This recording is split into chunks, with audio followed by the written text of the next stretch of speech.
Alright, hello chat. How's it going? Hopefully well. You know what? I'm maybe a minute late. But you know why? It's because I was taking a piss. So that there will be less piss break today. You know those days where there's two? It's because I forget to go before.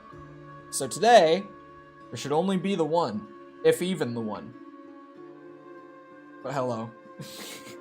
Hold on, I gotta scroll. Hello, Sticky, Jessica, Jacobian, Sepper, Dream Master. Hello. We're back. The Bear Man, the Incredible Bulk, returns for some Diablo. And if I remember right, we were at the end of like a campaign dungeon and at a pretty hard boss. Need to remember to do this. Oh, I didn't do my camera. This is the camera default. We just saw it the other day too. I gotta do all the camera settings real quick because the camera likes to reset. There we go. That's the actual corner.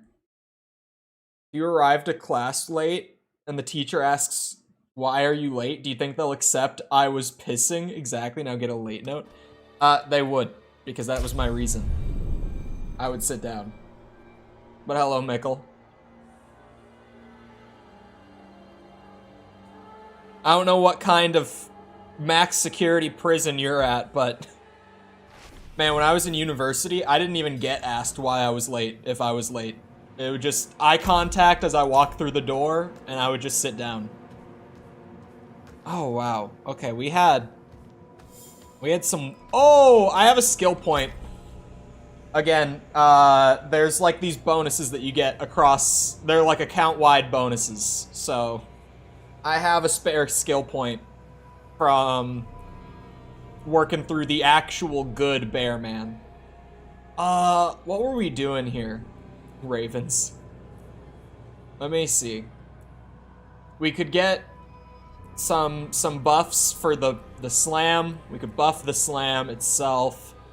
We could get crit chance, damage reduction while in bear form, elemental resistances, shout stuff, ravens.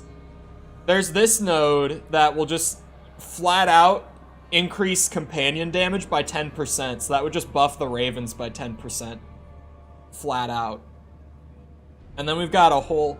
Wait, this might be new, actually. We have a whole tier of skills down here that I don't think we had the other day. I forgot about this. Okay, so for new skills... Hurricane... I have played with this tier a little bit. I do have a personal preference when it comes to this tier, but I will keep it to myself. I just haven't really... I don't remember what any of these were. The other ones that I didn't use. Form a hurricane around you that deals damage to surrounding enemies over 8 seconds. Sounds pretty poggers, champion. If you ask me. We're starting out early with the poggers today. Unearth a large boulder, a rolling boulder, that repeatedly knocks back enemies, dealing damage with each hit. Earth skills, so if... Yeah, I don't have any earth skills, I don't think. But earth skills, deal damage, whatever, blah blah. Shapeshift into a werewolf, perform an infectious bite, dealing damage and applying additional poison damage over 6 seconds. Infected enemies spread rabies to other surrounding targets. Poisoned enemies are slowed, we don't use poison at all. While in werebear form, you receive 5% additional healing from all sources. And shapeshift into a werebear, become unstoppable, and charge forward, dealing damage and knocking back enemies. Enemies who are knocked back into terrain take an additional amount of damage and are stunned for 3 seconds. Trample? Ravens or trample are what I've seen so far. We can get buffs to the ravens that we already have. Or we can get bear trample. The last one. This may or may not be my preference. Maybe. Trample may or may not be something that I use on the other bear build that I've been grinding out for videos, and it may or may not be very, very good. Just saying. So, trample is not something I would complain about. Sepper also said trample. So, I think it's the way we're going. Chat has spoken. Safe to say. Also, hold on, let me turn it off to show. I found out about this thing where there's a lot of like stats that the game hides from you out the box. So you'll see, like, when I hover over trample here with like the simplified like default mode innate or set, it just says that it deals 140 damage.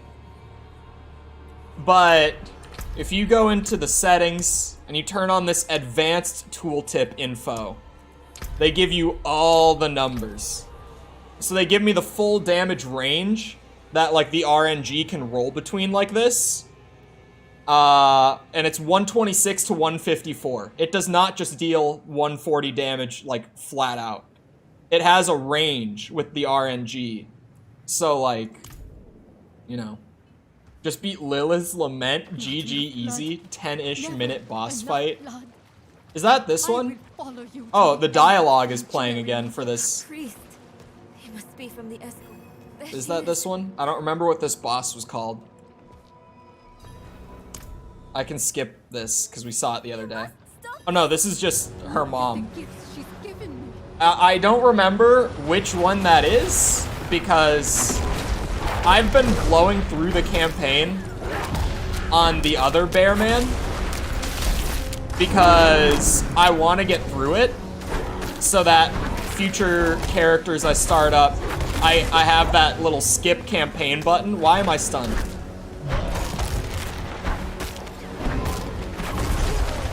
But I've been skipping like all the story stuff, so I haven't been paying attention. I've just kind of been like on autopilot. It's just like, oh, run to this spot, you know, click on this guy and then skip the conversation. Run to this spot and just kill this boss and then move on. Go through this story dungeon. Like, I've been doing the campaign, but I've just been not taking any of it in on the other character. Is the game loud? I feel like the other day it was too, but people told me the volume was fine. In my ears, it's very loud. I think I need to turn down my headphones. Very loud? What the hell? The other day I was told it was fine.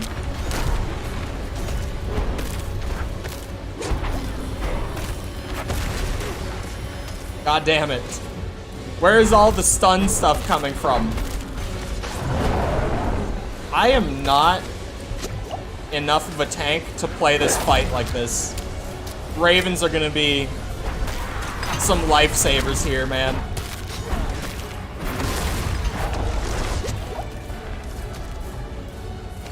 Give me that. If only it wasn't an always online game and I could pause it. Oh. Let's go 75. How's that? Ravens are brilliant. The Ravens are fun. I played around with just like respecking my other druid for the sake of recording a video. I did like 4 different setups for him. And this class has so much like variability to it. Each time that I respect it, it played like entirely differently. Nothing similar whatsoever. One of them was maybe like a minions, like summons thing. I'm so dead in this. Oh. See, the problem is, the beams, like connecting them to the mom, make me vulnerable. Like, just make me take more damage. If I even just come into contact with those beams, the amount of damage I take goes up by like a good amount.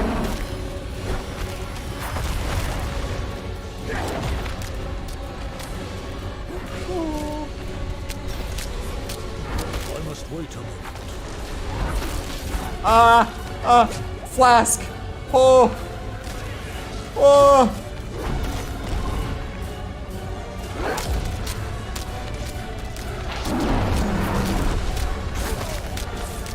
God damn it, why am I stunned? Ah! Jesus. I might have gone down the worst sorcerer build possible. Lightning is not good. Is it not? I would think lightning would be fun. I haven't heard much about how sorcerer is playing in the final game.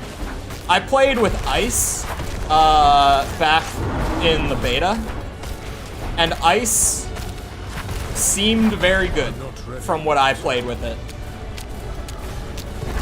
Because, you know, I didn't get, like, super far in. Because the thing with Diablo 4 is now,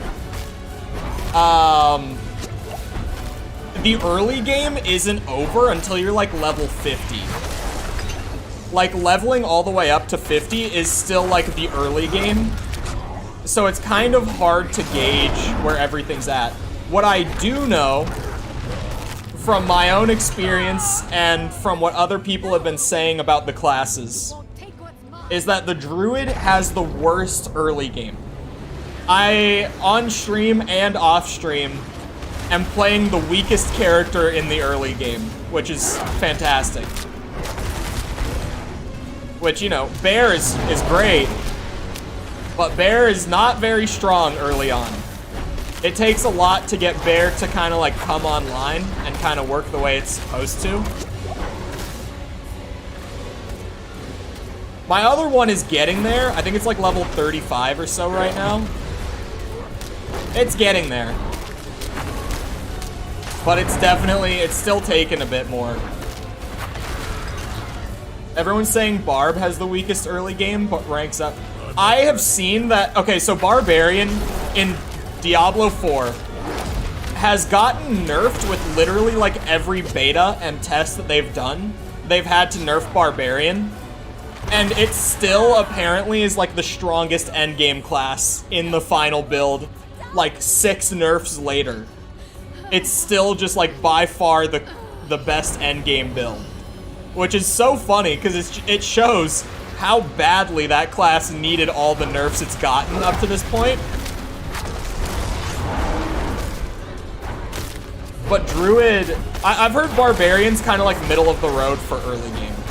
And I've played a bit of Barbarian for like recording footage, and it definitely does more damage than Druid. Druid has a bit more like tankiness, so maybe it makes up for it. But Barbarian definitely has better damage output, like pretty much just right out the gate. Because the Druid's problem is that it deals no damage in the early game. Because the stuff that lets you start dealing damage all comes later. I must wait a moment. What I have heard in terms of like classes that are good early, good later, is that Sorcerer is apparently one of the strongest early game, but has one of the hardest fall-offs. So, you'll have to get back to me on that one, Mickle. Apparently Sorcerer plays super well early on, but once you start scaling higher and higher, it starts to, wow, really fall off. My health disappeared before I noticed. You can see the damage problem in effect with this boss here. Along with, like, Druid does not have a lot of mobility either.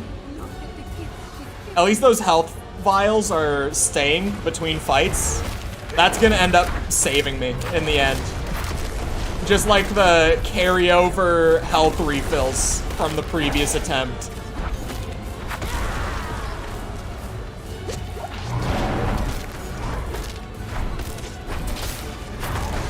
I also do not like Shout, or the Roar, whatever we're calling it at this point. I am using another skill that I figured I would try on the other one, and it is just infinitely better. So now I'm like, God damn it, why do I have to use Roar for the next 4 hours?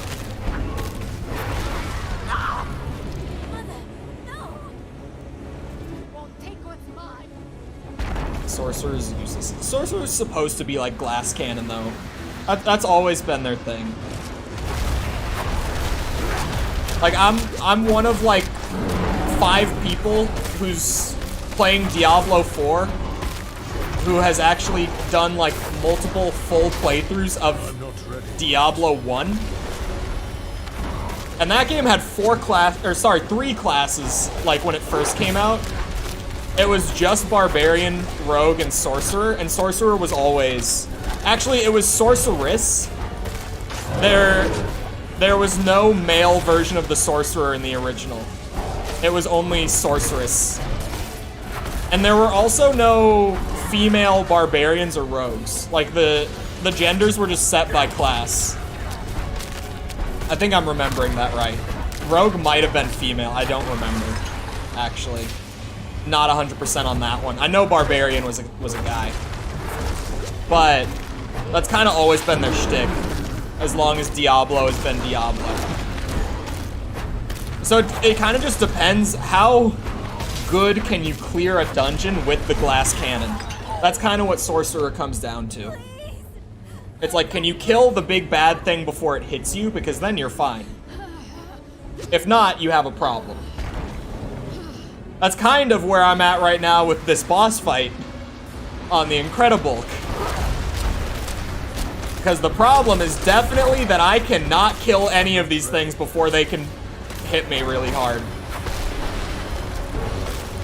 And like the thing that sucks is that Pit Lord is gonna infinitely respawn. Like you would think, you know, kill the big guy who's abusing you the whole time. Not an option. All the ads in here respawn.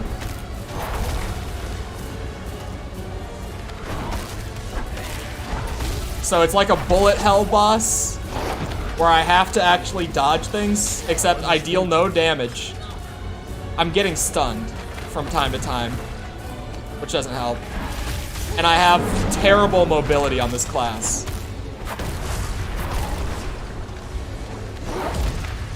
Oh, that was not a good Raven placement.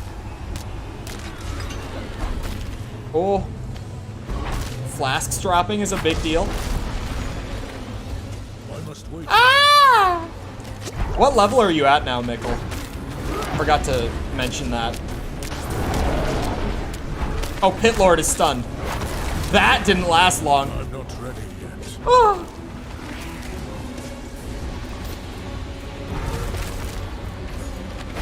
She hit the wall. Huge. Huge. Okay, we're down to 1 more hell spawn. She's got a lot of her health left, though. Where was this flask? I need it. Ah. Ow, ow, ow, ow, ow! Get my boy out.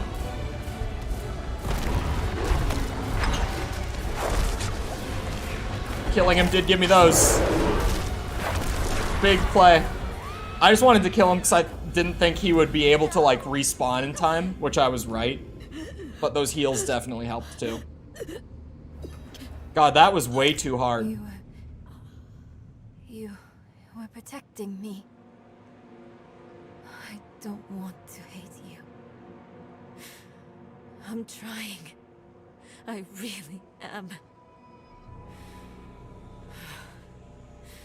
We're going to make Lilith pay for what she's done.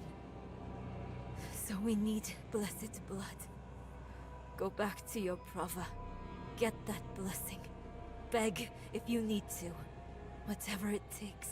Okay. My mother started this damn ritual. I'm going to finish it. Meet me in the Mistral Woods. Okay. The Horadrim hid a vault there. Finding it was her life's work. So much for that.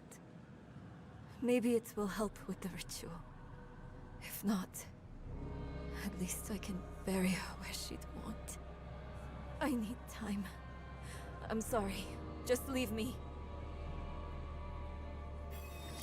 Yeah, I figured. What act of the campaign are you in? On my other guy, just trying to like blow through it as fast as I can right now. I'm like mid Act 3 on him. Which like Act 3 is kind of open. Oh, that's right. I kind of need to do that. This is a big deal. Priority quests are always a big deal. Oh, it is far away as well. Okay, let's go back to Big Town. Kiovashad, my beloved, has everything I could ever need. Still only Act 1? Okay. I've just been trying to blow through, like, on one character so that I can get the campaign done, like, as quick as possible at this point. Like, if I were just doing, like, side content... Sorry, my light is being a bitch. It came off of its mount randomly while I was setting up stream. It's actually, like... It's the reason I was late. Was I had to remount my light because it just fell randomly, like, right 10 minutes before. Yeah, if I was just leveling like crazy, I would probably be higher level than 35 on my other character. But I've just been trying to like blast through the main campaign as fast as I can so that I can get the skip campaign option when starting new characters and just be able to start up new characters and blast straight through leveling them. That's the only reason. Do I have potions on me? Oh, I do have a couple potions. That gives armor and thorns. That's honestly, for this fella, that's not bad. We'll run those. 'Cause that's another thing I've learned. Just have a potion on all the time. They all last for 30 minutes. Really, it's for the XP buff. Like, the other benefits or whatever. They're nice. But it's for the XP buff. So yeah, with this quest, there's a stronghold, like, way up here. Should actually mark the stronghold itself. Have you done a stronghold, Mikkel? Because strongholds are great. Big fan. I've done a couple of them. It's like a dungeon, but way cooler. We're gonna haul ass up there. Ooh. Big lucky. Actually, I don't know if that is a lucky. I don't understand what the different, like, damage chance things necessarily are yet. I'm sure I could just look into it, but I haven't. What I do understand is that anything that's not a white number is a crit. I know that much. But lucky hits, they could be the blue text. They could be, like, entirely specific, because I've started getting items, like, consistently, that on a lucky hit will grant, like, a certain effect. Like, will fortify me for 10% of my health or some shit like that. Like, they each have something unique to it for every lucky hit. So I don't know if that's its own thing entirely. But, like, there's white text, which is, like, no damage mod. There's yellow text, which is a crit. There's orange text, that's, like, above the yellow. Don't know what that is. And then there's the blue text, which is way above the yellow. Don't know what that is.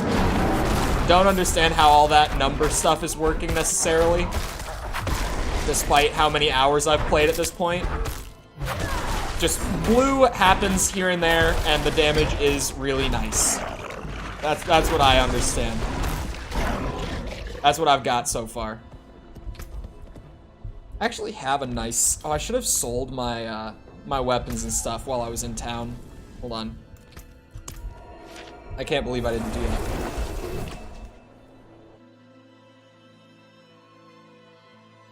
Hold on. The way I've been doing Sorcerer is kind of goofy. Because I can't just stand and spam attacks like other solo sorcerers do with their infinite immunity shields. I have to run. Infinite immunity shields is a thing that people have gotten working on Sorcerer, is what you're telling me? That doesn't sound bad. That guy's 57. I feel like, I don't know. I don't know how the XP scaling is working. I feel like my other character would probably be like 45, 50 if I had stuck to could just use like some doing a bunch of side activity. Because you level really fast when just like going around and killing. Oh, blue text is overpower. That literally just told me. Is the game listening? Because it just gave me a tooltip explaining it. Blue damage is the overpower kicking in. Got it. I should add crits and stuff too.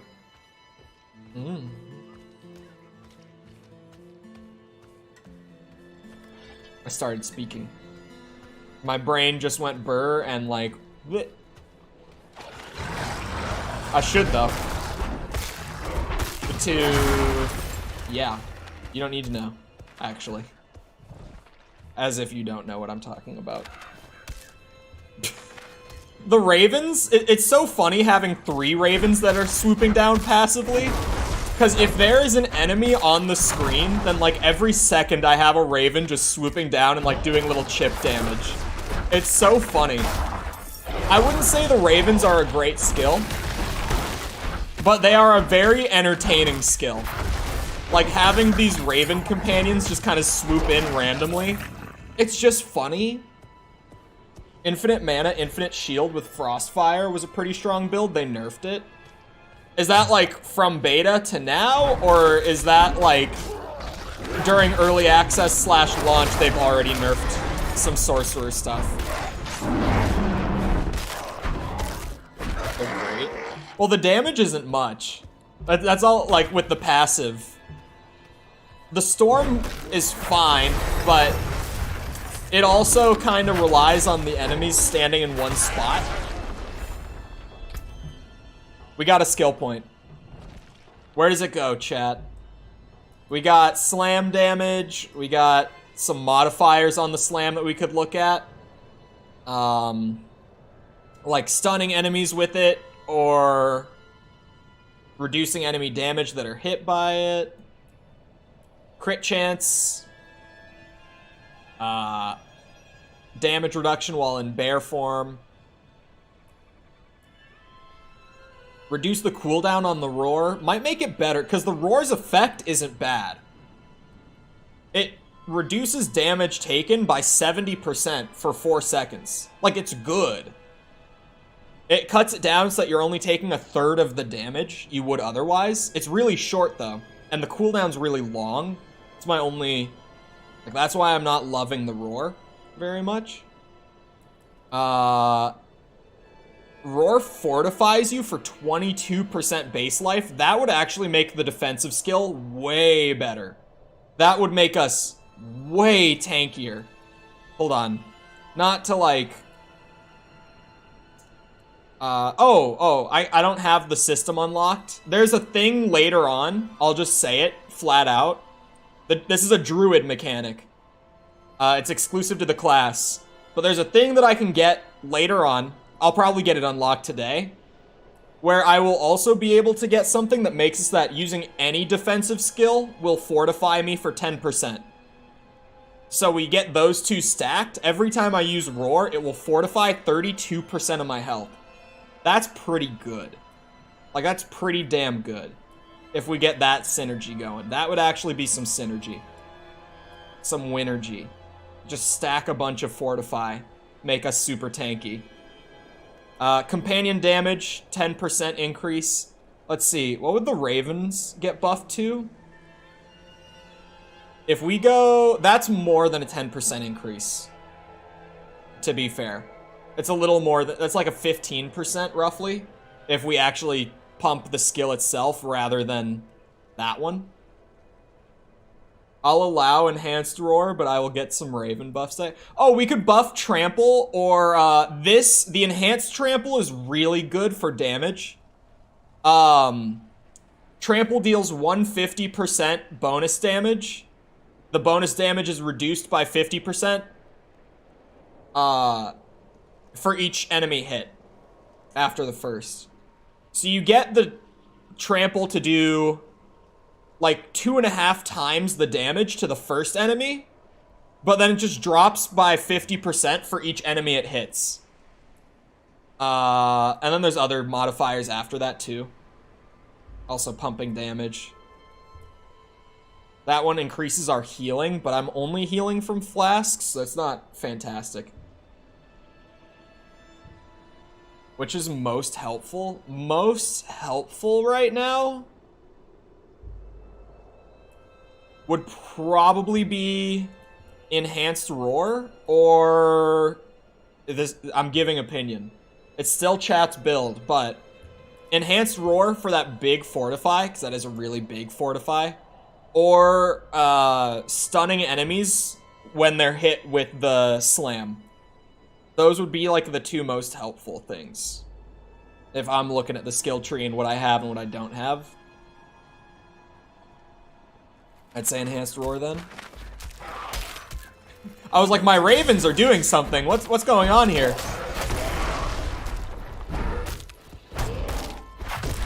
My muscle memory is also going a little weird. What? Well, hey, I know how to open a full skill tree now. Didn't know that was how I did it. Raven's putting in work. That was like an alarm. Alright, enhanced roar it is. Because, like, the fortify just gives you, like, extra health effectively. So you look at that and you'll see, like, the red stuff come up when I roar. Gives me a good bit. It goes away fast when you're not actively, like, fighting. Normally the fortify is coming from just the maul attack when I'm using Bearman. It stacks it up hit by hit, but with like the roar on top of that and the buff that I can get later today probably, it'll be pretty good. Like, look at that jump in tankiness on the health. That's huge. Yeah, enhanced roar definitely makes it better, because I was just shitting on roar a second ago. I'm a respec when I hit 50. I was respecing at like 35 or something like that this morning for recording footage of just like messing around with a bunch of different druid stuff. It's not very expensive. I think it was like 12K to refund all of my skill points. It was pretty inexpensive at like 35. So honestly, you can respec whenever. Like, you can really respec whenever, because the cost per point scales with your level. The intention being, like, they want you to respec and figure out what you're doing sooner rather than later. So if you're like playing your build and you're like, yeah, this isn't working, you're much better off to like just respec then and there rather than waiting to do it later. Because outside of just, like, raw cost, it does scale enough to where, I mean, if you respec at, like, if you respec at level 2, the first possible skill point you can spend, I remember this because I have footage recorded of, like, when I very first booted up the game and was recording stuff. Your first skill point you spend costs 6 gold to respec at level 2. And then it starts scaling really fast. Like, hold on. Let's see, we're at level 17. Wait, it still only costs 24? Damn, it's still dirt cheap. Something happens around level 30-ish, or like maybe in the 20s then. I was thinking I was in the 20s for some reason when I was talking about you there.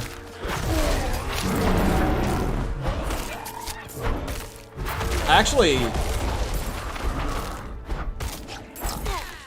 I kind of like, now that I'm understanding that the blue damage is the overpower kicking in, I thought it was just some crazy, like, additional kind of crit tier. I wasn't really fully understanding what that was. I have more of an appreciation for how that's working now. The basic attack for lightning is kind of terrible. Really. Hold on, Druid has one that I spec'd into this morning just recording random shit. Yeah, this one, Storm Strike. Ravens are hitting something. This one is kind of, like, it's not great damage, but it has a secondary effect where it gives you 25% damage reduction for 3 seconds with each hit. So every time you hit an enemy with your basic attack, you start only taking 3/4 of the damage for 3 seconds. So the Druid lightning attack, like on basic, actually has a really good effect on it. And that's not an enhancement either. Like, that's just inherent to the base skill.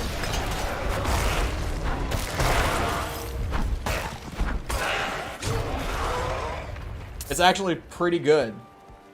Lightning is terrible at dealing with crowds. Yeah, I just don't know what Sorcerer's Lightning is like. Druid also has one when I was messing around with, like, the casting stuff on it this morning. Druid has one where you literally just hold your weapon up in the air, and it brings down, like, a lightning storm onto enemies. And it's like a hold skill. Like, you hold the button down, and I think it can go up to, like, 4 seconds.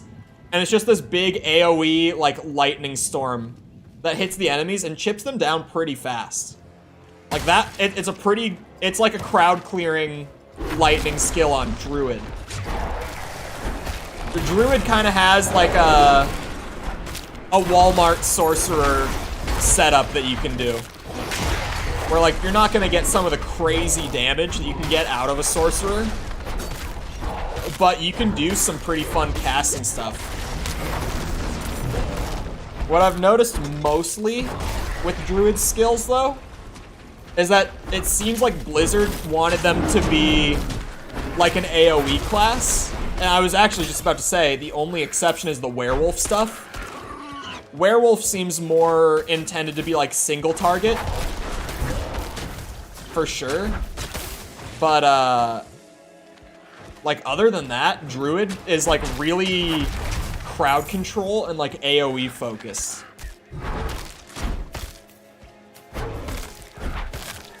He had the poison companion fella. I wonder if he's going to do what I'm doing. He's a druid as well, and this is a druid specific like quest. Oh yeah, we're near it. He's definitely doing the same thing I'm doing. We both just loaded into it too. We made it to the stronghold. Let it be known. We're here. We can't go that way. At least not until it's cleared. Yeah, this one, I did this one. Super dope.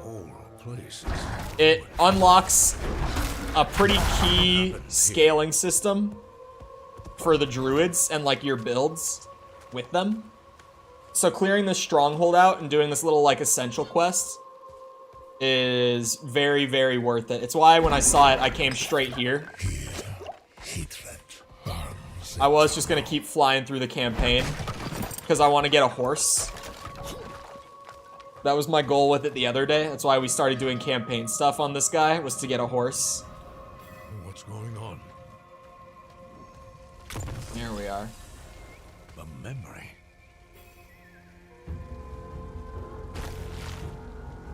Tura will not fall to you, Astaroth.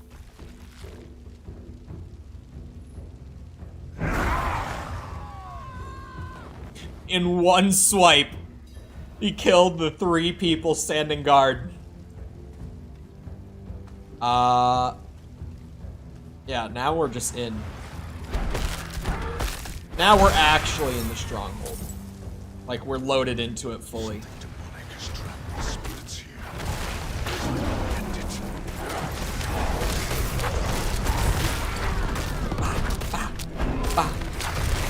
Trample is great. Trample is a big skill for Werebear. I need more spirit. Woo!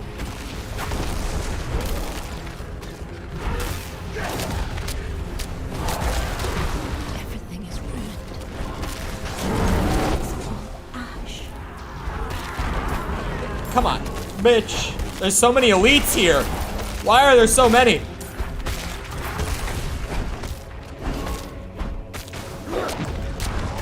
Did anyone see, Asmongold uploaded another cooking video yesterday? I guess I should start with, has anyone ever seen Asmongold's infamous $2 steak video? If you haven't, TLDR on it. He did a video about the one meal that he knows how to cook, which is a $2 steak that he got from the store. And he cooked it, if I remember right, he cooked it in the microwave. And it became like a notoriously memed video. It's useless. Their anger will It's such a classic, him cooking the $2 steak. It's so funny. Asmon is a Redditor, but last night he uploaded a new cooking special, and it was him doing a how to make a $2 pizza. But what made this one really funny, because at first I was like, okay, I'll see how he makes a $2 pizza. Because when I was in college, I had like this super budget pizza recipe that was literally, and it sounds so weird, but trust me, if you ever tried making it yourself, like, it works. You take like 2 tortillas, like you take one and you put like sauce and cheese on it and stuff, and then you take another tortilla and you put it on top and you put the same like sauce and cheese and whatever you want on your pizza on, and then you just stick it in and you bake it, and the tortillas end up sticking together, and it kind of just feels and tastes like dough. It's obviously not quite the same, but like it emulates it, and it's just like this uber budget pizza recipe that I found on like Instagram or some shit. So I thought he would be doing something like that, but no. He pulls out a Totino's party pizza from his freezer, and he says, this is what we're making. And he did a 21-minute video on how to cook a frozen pizza. And it was, I watched the entire thing, because I was just sitting there like in disbelief that he managed to turn that into 21 minutes of content. It was wild. Sounds like Mikkel's Discord live streams. I mean, part of it was like, he ranted for like 2 minutes about how when he was younger, he would get the Totino's party pizza because it only cost $1. But now it costs $2. And then he started ranting about like dollar stores and how nothing is actually $1 at the dollar store anymore. It was just such a wild video. I loved every second of it. It was just absolutely fantastic.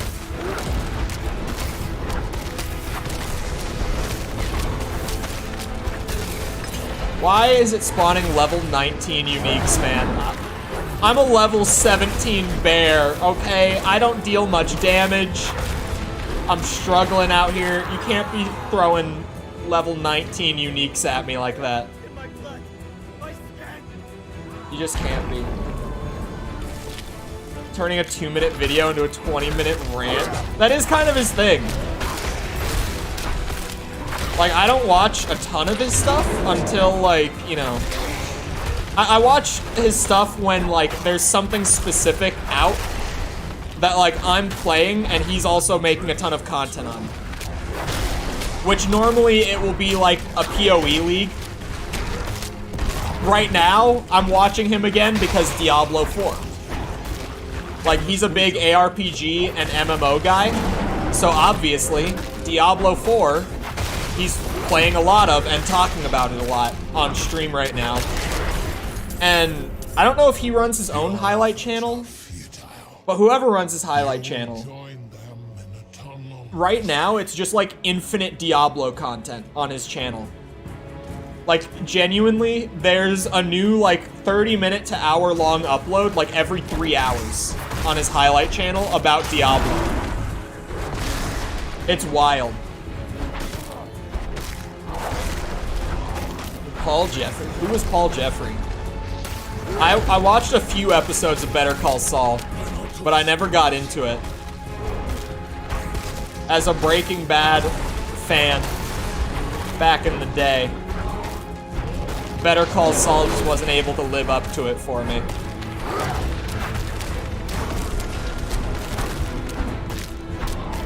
God, my damage is so shit. Level 17 bear.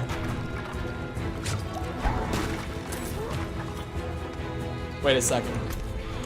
Am I even going the right way to get to where I need to be going? We'll check in a second. Actually, no. I want to go back down.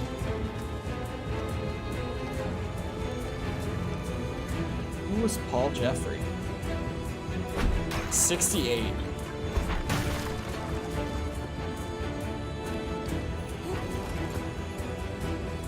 My charming personality and impeccable humor.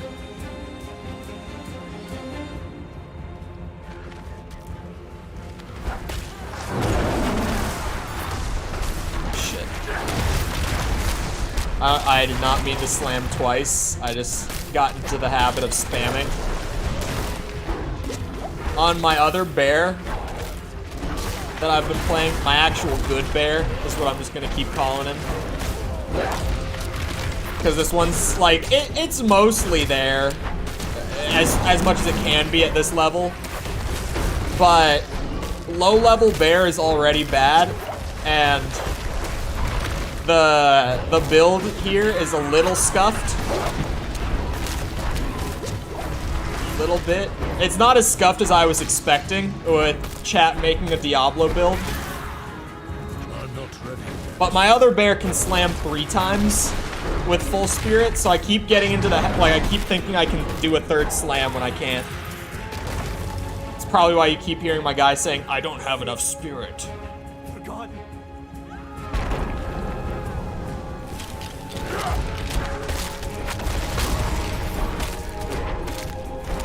Having trample on it now and enhancing the roar has helped it. I will say that much about the chat's bear. About the incredible bull. He's gotten better today. Those couple skill points were well invested. We got a new one in a second. Oh god. I must wait a moment.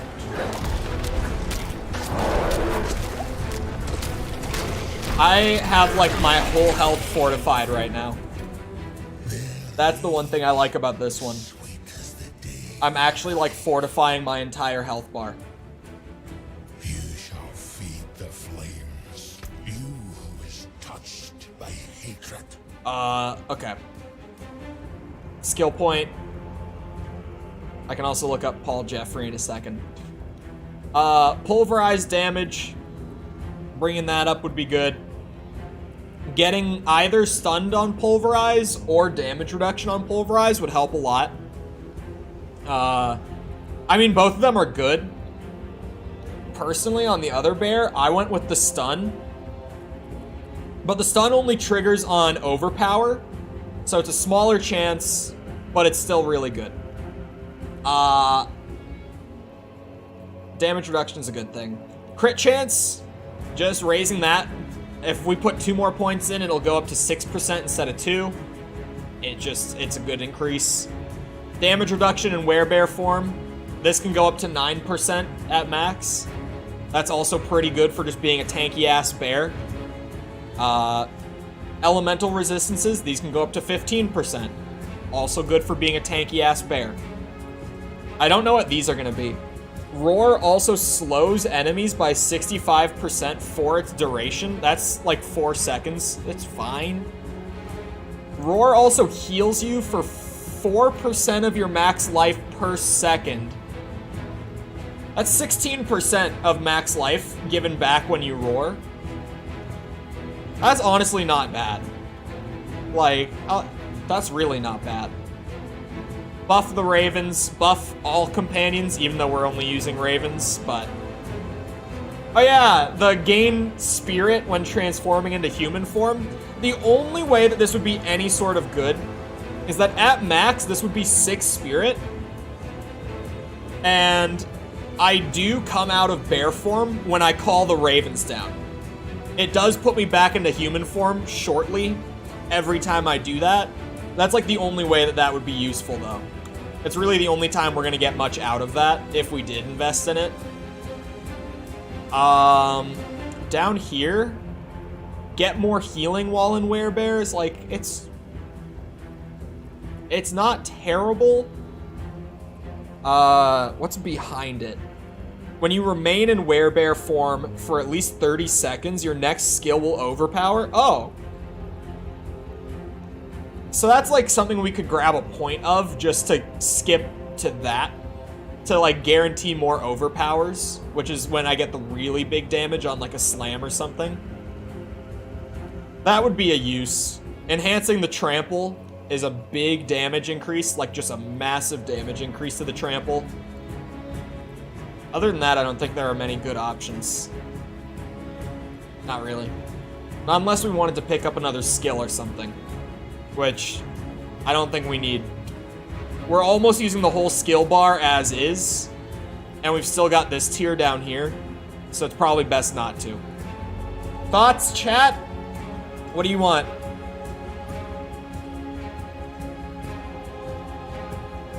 What are we looking to do?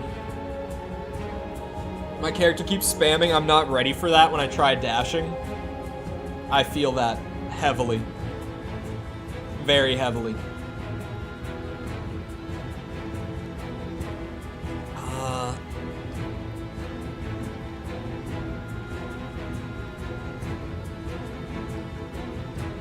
Chat needs to speak. I'm not allowed. I can't put skill points down. Someone needs to speak for the chat. We need a point spent. The problem is there's so many places to put it right now. Also, is the game loud still? People earlier were saying it's fine, but the music here is like blasting.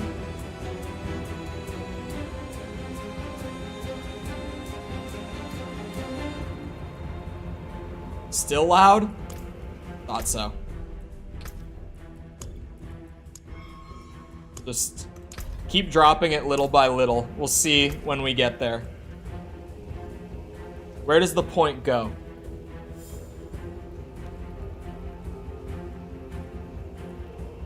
I don't even, like, if it were, I was gonna say, like, if it were me, I would put it here, here, or here. I was gonna try to narrow it, but, like, there's so much on here that I would invest in, if it were me, that I'm just kind of like, ugh. I wouldn't even know where to start. I would just probably start clicking things.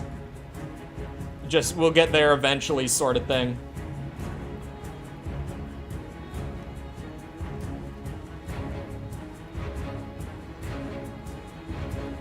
What did oh, that's right. I was like, what do these both do? Wait, there's a trample that can fortify you? See, when I enhanced my trample all the way, I went for the one that gives you spirit back when you use it. So I forgot what the other one was. Getting more fortify, like while you could stack it faster, I, at this point, am just having so many times where I'm literally fortified for my whole base life anyway. It probably wouldn't be needed.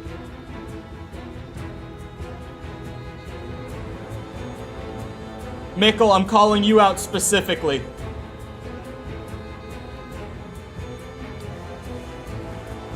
What do you want, Mikkel? Most recent mod to speak is now the one who places the point. If no one else can choose, only Mikkel can. I'm gaming. What do you want, Mikkel? What do you want? Ravens? Ravens? What are the options? So many options. We are going with Ravens because Jessica said it. That's what I was just saying. Like, I was gonna do the, if it were me, I would put it in these few spots to, like, narrow it down because there are so many places it could go right now. But honestly, there are so many places I would want to invest in, like, by the end of the build. Oh, God. Give me that fortify, please.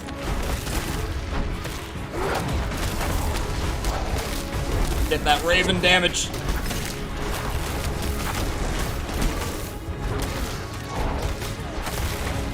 I really wonder what, like, a scaled summoner build for Druid could look like. I feel like you'd probably do that. I don't know. Would you do that on a Druid that does or doesn't shapeshift? Like, would you do, like, a caster Druid or, like, a werewolf or a werebear Druid with, like, a summons build is the question. I feel like caster might work better. Oh, I found a log. And Vasily emerged from his rest. Barefoot, he stood before his There aren't any raven icons. A bird works. Cool. If it's a bird, it's a bird. Yeah, you see, that's the one thing with the ravens, is like, I cast it and then immediately the boss just like steps out of it. They do get the passive chip damage even when they're not like actively doing the little swarm thing. So it works. But goddamn it, every time that I cast it, like the active version, he moves. There's only so much I can do with the ravens.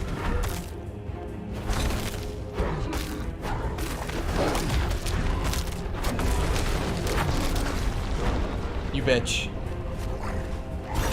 Oh, whoa. I must wait a moment. Ah. Oh, I'm gonna die! Can you drop flasks, sir? Please? No. Yeah, I think the bear is struggling with his single target damage a little bit. Just me. Seems like he's generally not awful, but bosses are maybe a struggle of his right now. Potentially. Bear don't like single targets. No, he's on the struggle bus with the bosses, man. He just doesn't have the damage output. Or the mobility. It's a combination of both.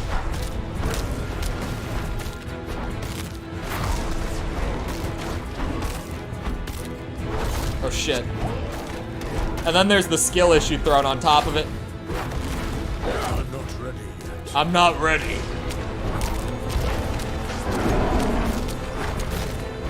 Oh, chat.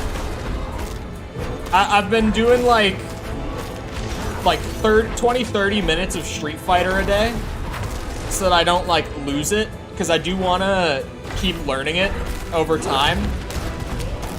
And last night I am proud to announce that on the main, the Kami, I am officially into bronze rank.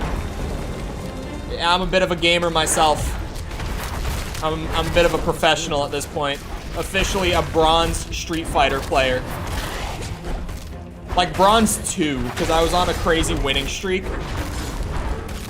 So I ranked up super fast, like straight from bronze 1 to 2 in like 2 matches. I genuinely spent like 1 match in bronze 1.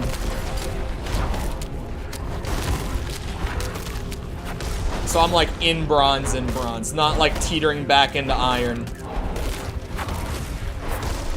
And I played beyond that point. I stayed in bronze too. It actually feels like I'm about where I should be in bronze. Like I definitely won like way more than I lost in iron. Like I was about where I should have been, as Cammy at least, like Ryu and Ken, not so much.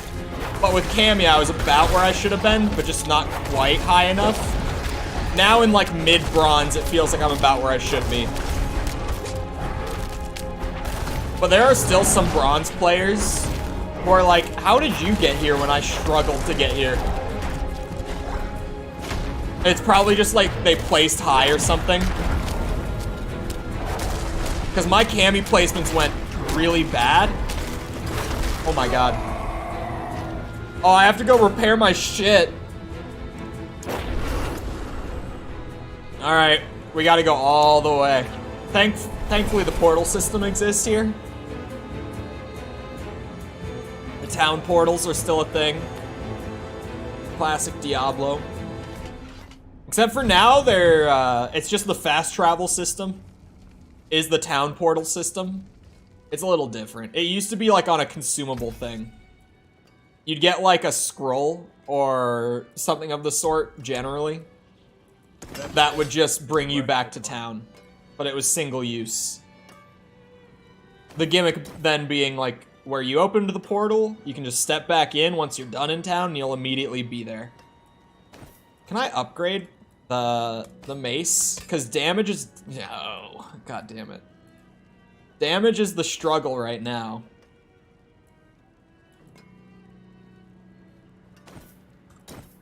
Damage is the struggle. That would boost, sorry. Physical damage reduction? We're getting hit with a lot of fire, is the thing. But I don't have any fire resistance on my items. I have cold resistance coming out my ass. But the boots have movement speed though. If I upgraded them twice, assuming that I have the materials for it, it would get me like a 1% boost to movement speed. I don't know if that would be the saving grace. Oh, sorry, we do want the transmog on.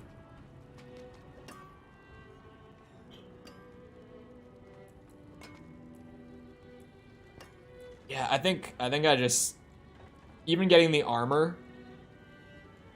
Oh, and the evade cooldown reduction on attacks, actually. That's a great effect that I just was not looking at.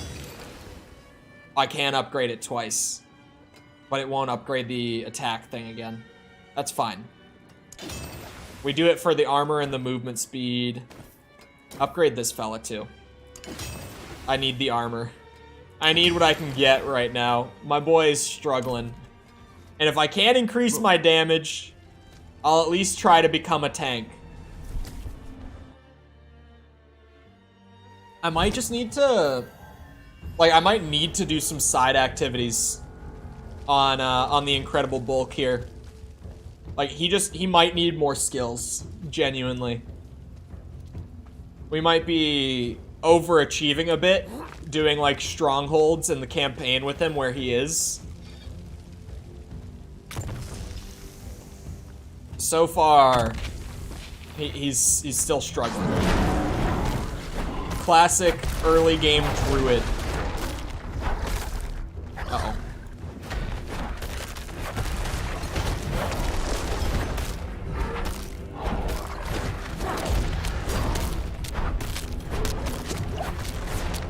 From what I've heard, because I haven't gotten a druid that far yet, I will once I put enough time in on the other one.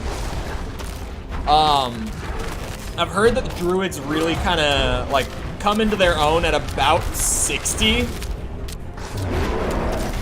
which is a lot later than you would want your class to come online, like for your build to really like come together and start whooping ass.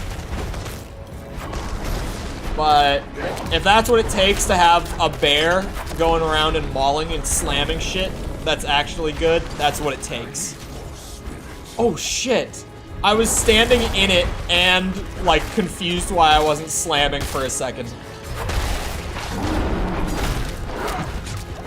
Jesus Christ. Ah! I must wait a moment.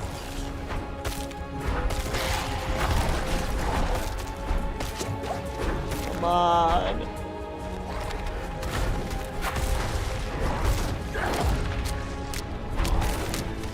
Let's go, we'll see around in a bit. Oh, I don't have a potion on right now, do I? I'm not ready. That would help. Yeah, we might need to just level the bear man a little bit. Like, I will work to get this done. Thank God for the stun. Oh, he dropped some flasks. Huge. It at least keeps me alive for a second.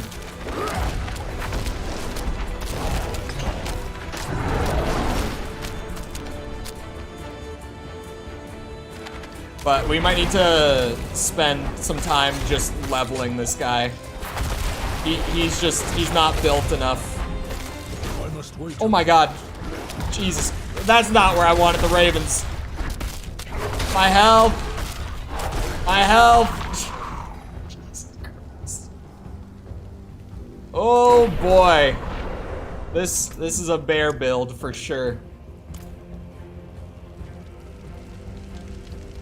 I wonder what the best way to level a druid is. I'm sure that people have like been putting in all the time testing and all that.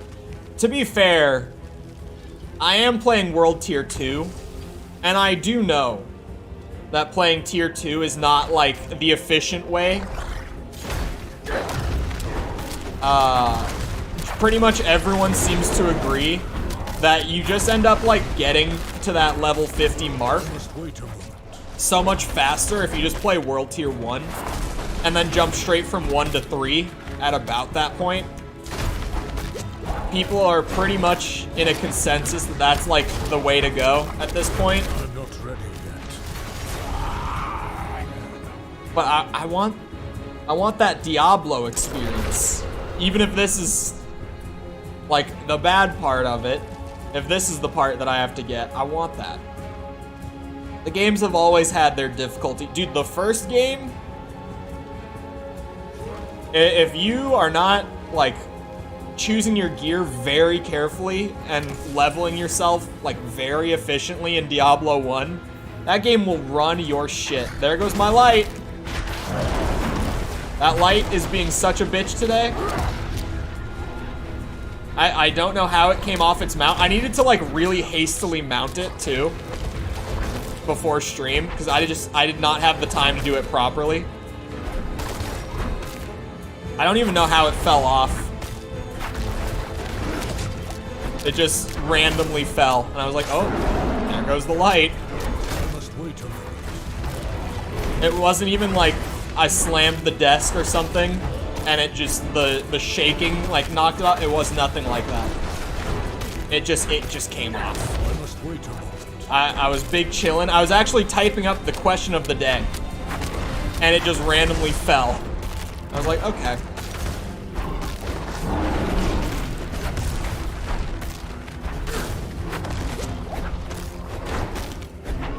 Smack him in the ass.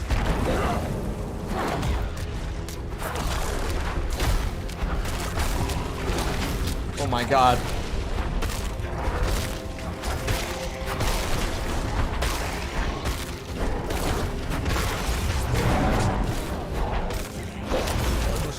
Jesus. Having no... Oh, that was not the button I wanted to push. My brain just... I don't know what that was, dude. God damn you. Stand in the ravens.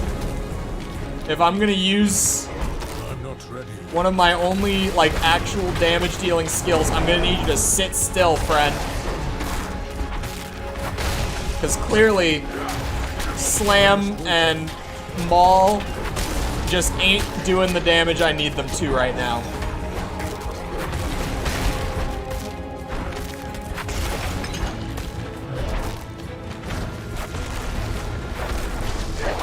I'm not ready. I'm out of spirit. God damn you. Stop being out of everything. We're gonna get a stun soon.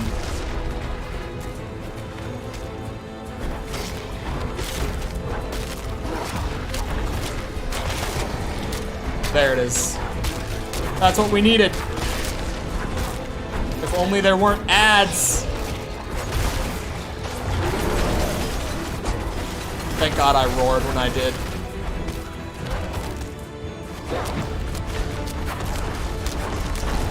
I need to fix that light. I need you gone, Baal Gamoth. I just dodged into it. Ow, ow, ow, ow! I couldn't move. I was stuck. I was like clicking around him trying to wiggle out. God damn, dude. Why is the light being so weird today?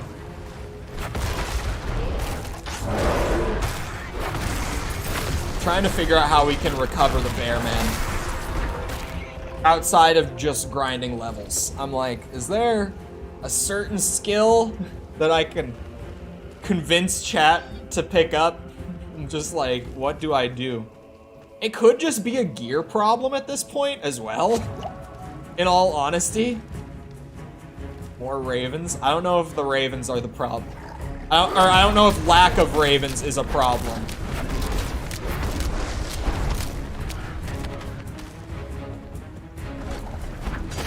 God damn you. I'm not ready yet.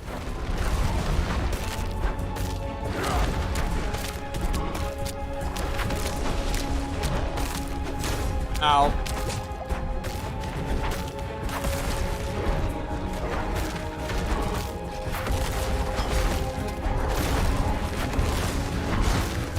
Jesus. I must wait a moment. Belkama, you're killing me, brother. I mean, he really is. That's a given.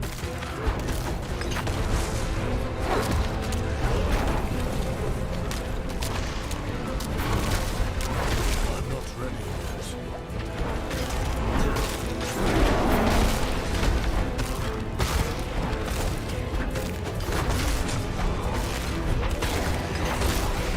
I must wait a moment.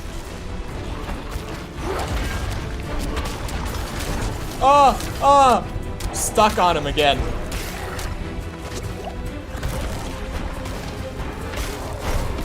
Can you not?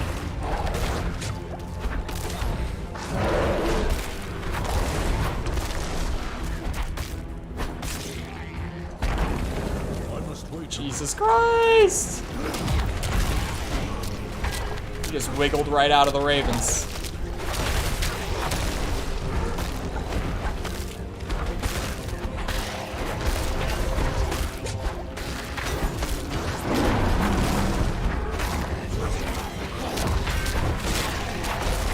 It's like he knows.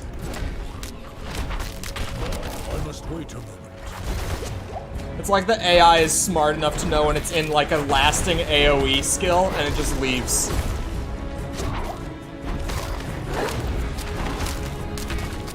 You see what I mean?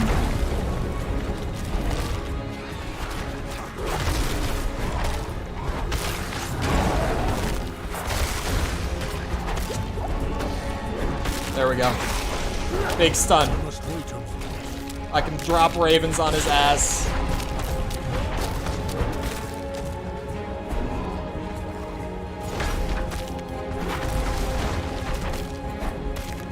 I must wait a moment.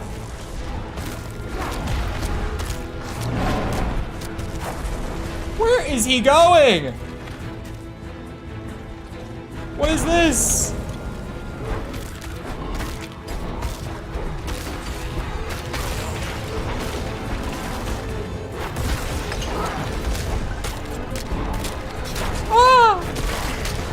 Oh my god. Oh my god. I'm stuck on him again. God damn it. How is that how he gets me every time? He starts doing the fire breath and I get stuck on him. This is just a death stream today, man. Incredibulk is having a rough go of things here. A real rough go. My boy is out here struggling. Okay. Well, that was not something I meant to do.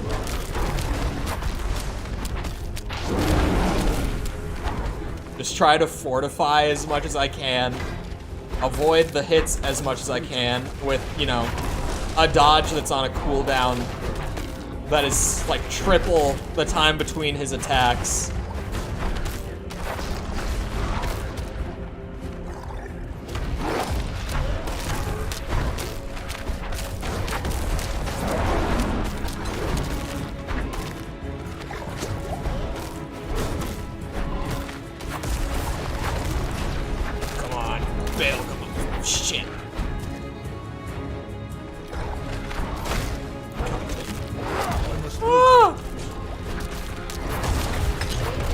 I need that stagger.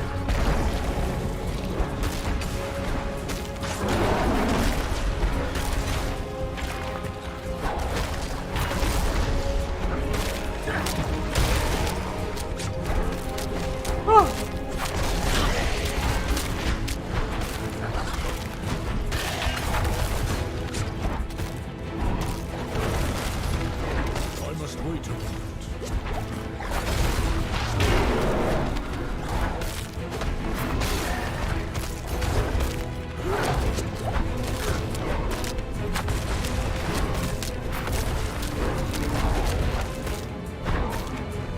Come on.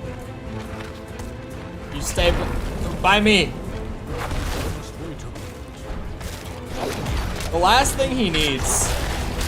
More minions, man. The absolute last thing he needs.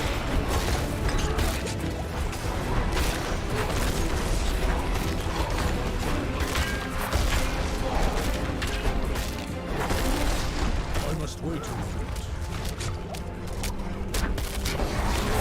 There we go. We needed one of these.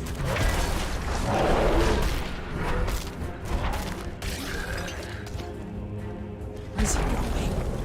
God, he's just summoning like crazy. I'm not ready yet. There's no moment where he is not bringing out a whole horde of fellas.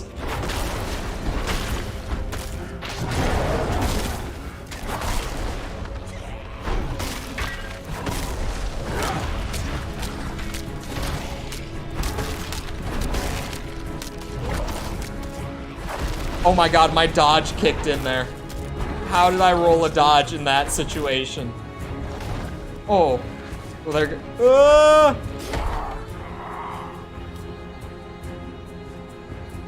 I think he's just too weak. I think the build is busted in a bad way.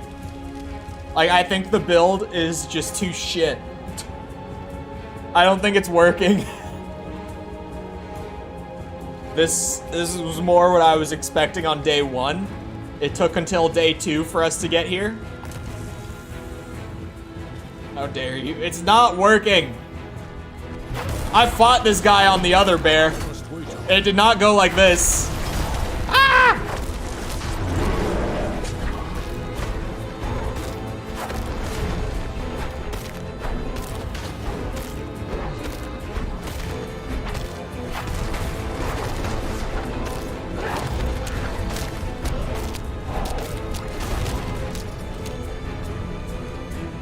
I just used my dodge.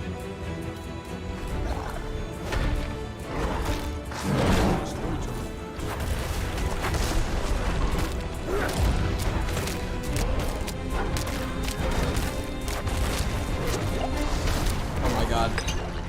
Please, give me those. Suck. This is where things get really bad. Like, it's fine until he starts summoning.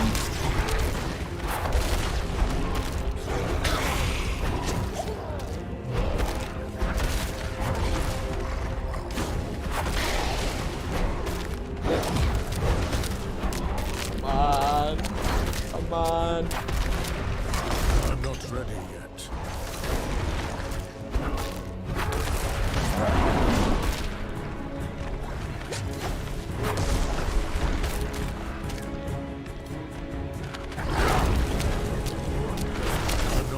Oh, I'm standing in the fire.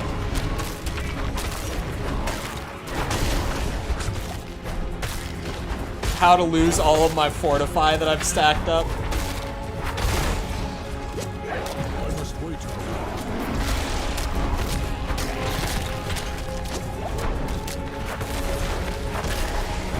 Jesus Christ.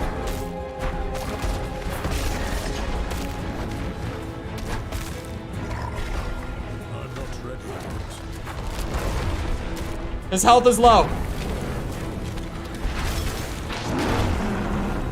We're getting somewhere.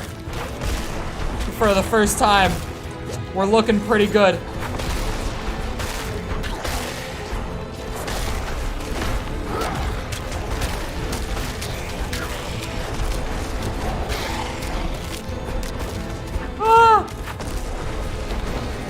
Oh, he staggered. Let's go. Jesus.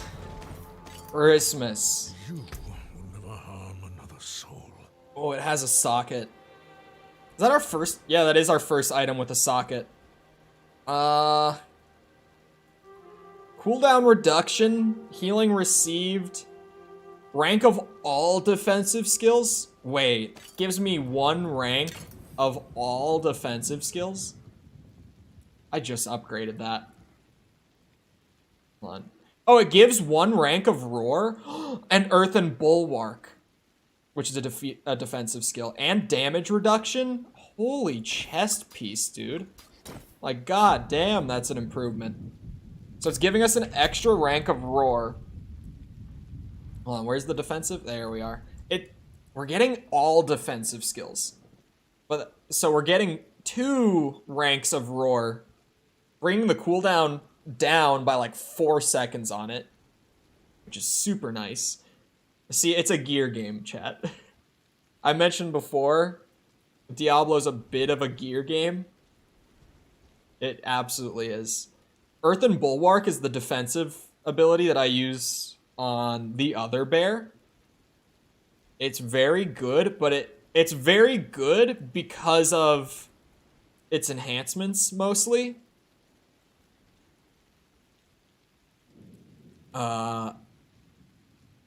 Cyclone Armor has a passive of 10% non-physical damage reduction, which is pretty good. I might throw that on just because it's passive, even though, here, I'll just show.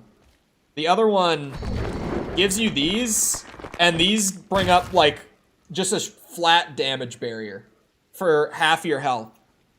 It gives you an extra half a health bar temporarily, pretty much. It's really good. But this having a passive is tempting.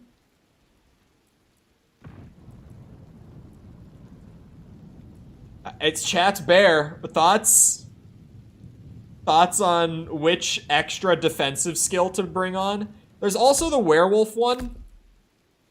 This, I did play with this one a little bit. This one just heals you for 20% of your health when you use it. So it's not even in like the same ballpark. It's between like 10% reduction to like projectiles and elemental effects and stuff passively, and then when you use the active version, it's just a big thing that pushes enemies off of you, which, as the bear, we kind of rely on AoE stuff. And just getting half a health bar back. What do you mean,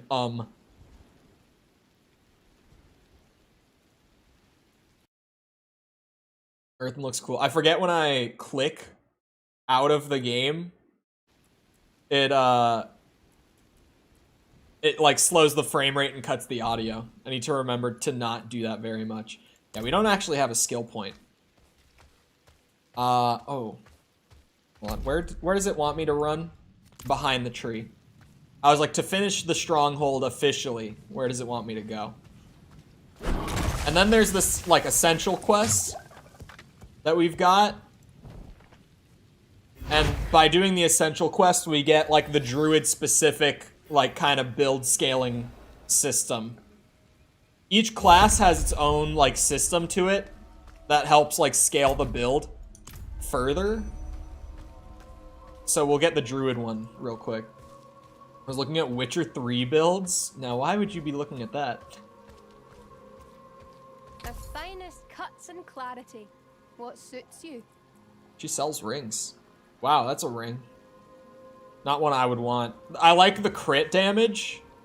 It's a 5.5% increase, which is good. But other than that, there's not a whole lot on that. Did I just get... Oh yeah, no, I just took this off. Never mind. I just got the one with the socket. I could just slot this this crude diamond in that I have. Because, like, we're still leveling, so I'm also just going to get a better necklace than this. But this gives 4% resistance to all elements. So I might just slot that. Just get the extra. That would bring us up to 10.1 resistance to all elements. I'm just gonna do that. The gear stuff, I'm taking autonomy with because it's just... An equitable transaction. The gear is more about making the most of your skills. The skills that you choose is like the build, really. And there's another thing coming soon, but like, we'll get into that.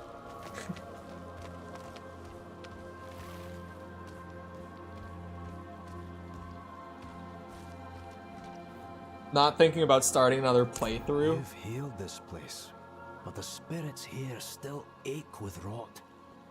It was their cries you heard. They don't listen when we call back. Their pain. There is one who might help. The spirit Gathlin. He's a healer of his kind. Or he was, until the college fell. Go to his shrine. Honor him there. Perhaps he will commune with Tedora's savior. Okay. The diamond is just... So, I'll like, starting from this point on, I'm gonna get a lot more items that have sockets in it like this. And by sticking the diamond in to a piece of jewelry, because the stuff you can put into slots changes if it's like an armor piece, a weapon, or a piece of jewelry. But the diamond on this necklace specifically just gets 4% resistance to all elements if I'm wearing it. So I was like, well, I'm probably not going to have the diamond or the necklace for very long. So I'll just stack them until I get rid of them. So this one, we've got a bit of running around to do for this essential quest, but it's very, very worth it. We need to get more potions.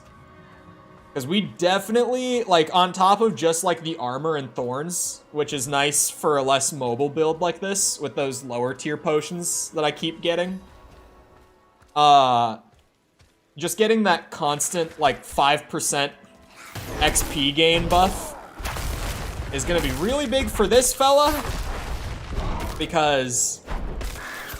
oh boy, this fella... He's not doing so hot with the skills right now. I kind of just need to level him. So that XP buff is really what I'm getting the potions for. Because we just need some levels on this guy. He's struggling with the bosses, like, really badly. Yeah, there's different tiers of stones. I think that system opens at 20, right? Like, every 5 levels, there's kind of like an essential quest that pops up early on. I don't think I've done that one yet on this fella. Like, the crafting higher tier gems thing. Where there's, like, vendors in town where you can bring, like, 3 crude diamonds to, like, refine them. And the effect doesn't change. But if I bring 3 diamonds and pay some gold with them, then I can get, like, 1 diamond that maybe instead of giving, like, 4% resistance, gives, like, 6. It just buffs the effects that it would already have if you get a higher tier one. That sort of thing.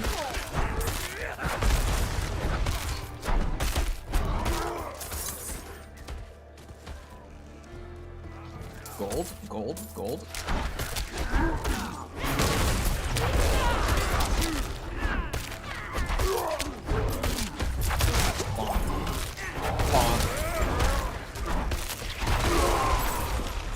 I don't know what the orange number is. What's the orange number? It's the one I see the least often. Mikkel, do you know? I know that blue is overpower. The yellow is the crit. What's the orange? When, like, on occasion I see the orange number pop up, and it's really big damage. Is it a crit? Crit? Not a damn clue. There's just, like, there's clearly 4 different, like, tiers of damage. I'm just like, what does each one do? I've got yellow is crit, like, every game has a crit system at this point. No explanation needed on that. The overpower is, like, a more build-specific crit system, which druids get a lot of overpower. It's one of the things that's just, like, inherent to them. So you see me getting blues a lot, which is just a really big crit, pretty much. But then it's like, okay, what the hell is the orange one that's dealing, like, the most out of all of them? I'm getting melted sometimes like that. Oh, I forget that I have this. Oh, that one is the ultimate tank skill. It's the ultimate just stand in one spot and not take any damage for like 3 seconds.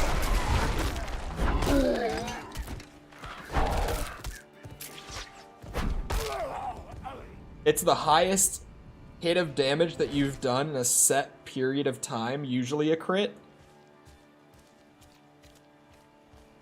The highest hit of damage that I've done in a period of time. So it's a normal crit. Or I guess it could be an overpower then too, right? Which is probably why it's so much higher than my crits normally are.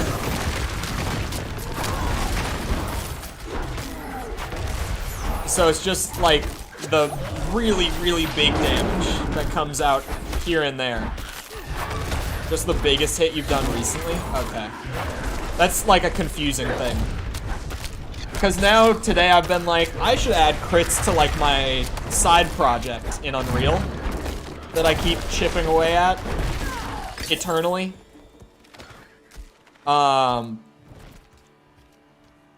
Just, it made me think of that today, so I was trying to figure out what the orange thing was, but no, that's like overly confusing. Like, you see it and you just have no clue what it is.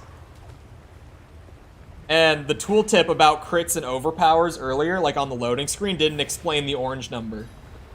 Like, the game just flat out does not explain it. So if I do, you know, put a crit system in there, orange numbers do not need those. Not at all. You remember the spirits after all. I am bound to a carcass, rotting in the grove of fame. Cut me free. Okay. Yeah, druids are like nature wizards. That is the druid thing. Okay. So, this is just all about releasing the spirits to really become a druid. A true, powerful druid. There's just random bits of gold everywhere around here. I don't know where it came from, but I'm not saying no. Oh, those were my ravens. I keep thinking it's like an atmospheric thing when I don't see the enemy on screen. I should remember that if there are ravens, those are my ravens, like, attacking an enemy somewhere.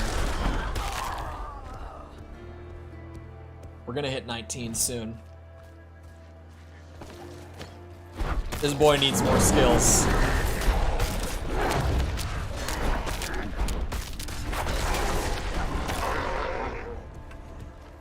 My Unreal project, in terms of, like, the systems and stuff that are working in there, has kind of gotten to the point of, like, the challenge with all the shit that I keep adding to it is, like, how can I keep building this out to give it, like, more depth, more, like, stuff to do with it, but also keep it, like, baby stupid so that someone can just pick up the project, like, the game, and just understand it. So that it's like the goal is to keep it well explained enough that no one ever has to ask questions. And have those, like, what is this number? Or what does this do moment?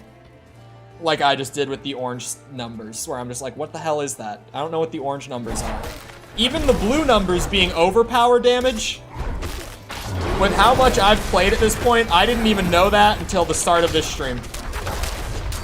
Because I only figured that out once the little loading screen tooltip popped up.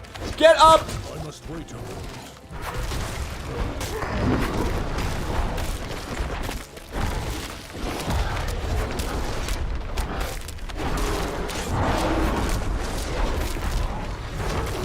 Get off my boy.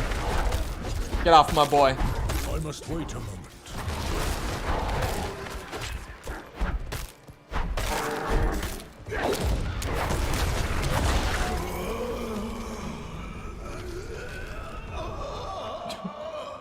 Low bestial pain groan. Sorry, I needed a sip of water bad. My throat is very dry.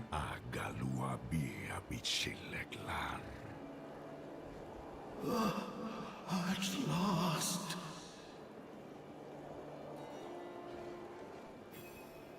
I freed him. Can't you tell? He looks very free. There he goes. Now my boy is free. Alright, chat, we've got a skill point. Here we go again. Alright, slam damage. Enhancements for slam. Stun. Damage reduction, whatever it might be. Crit chance increase. Damage reduction and werebear. I'm trying to keep track of what's given by my gear and what's actually on the build at this point. Reduce cooldown on the roar. Make the roar slow enemies. Have the roar give me back 16% life when used. Increase non-physical resistance. Bird damage. Bird damage by 10%. Like, these will both just increase the Raven damage. Trample damage. Enhance the trample, which actually is just a big damage increase. So really, like, trample damage would just... There's no point. Can we get, like, 3 skills you would recommend going for? And then we can choose from those. Yeah, I'm not going to do it every level. But if it's asked of me, then I will do that. I think...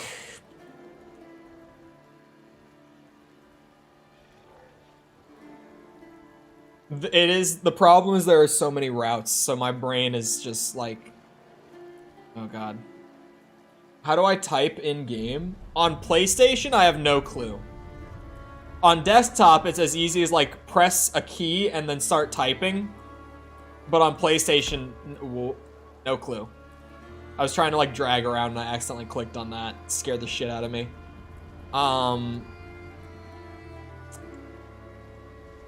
Okay. If I were picking, I would honestly stay up in the core skill area right now for all 3 of what I would probably do.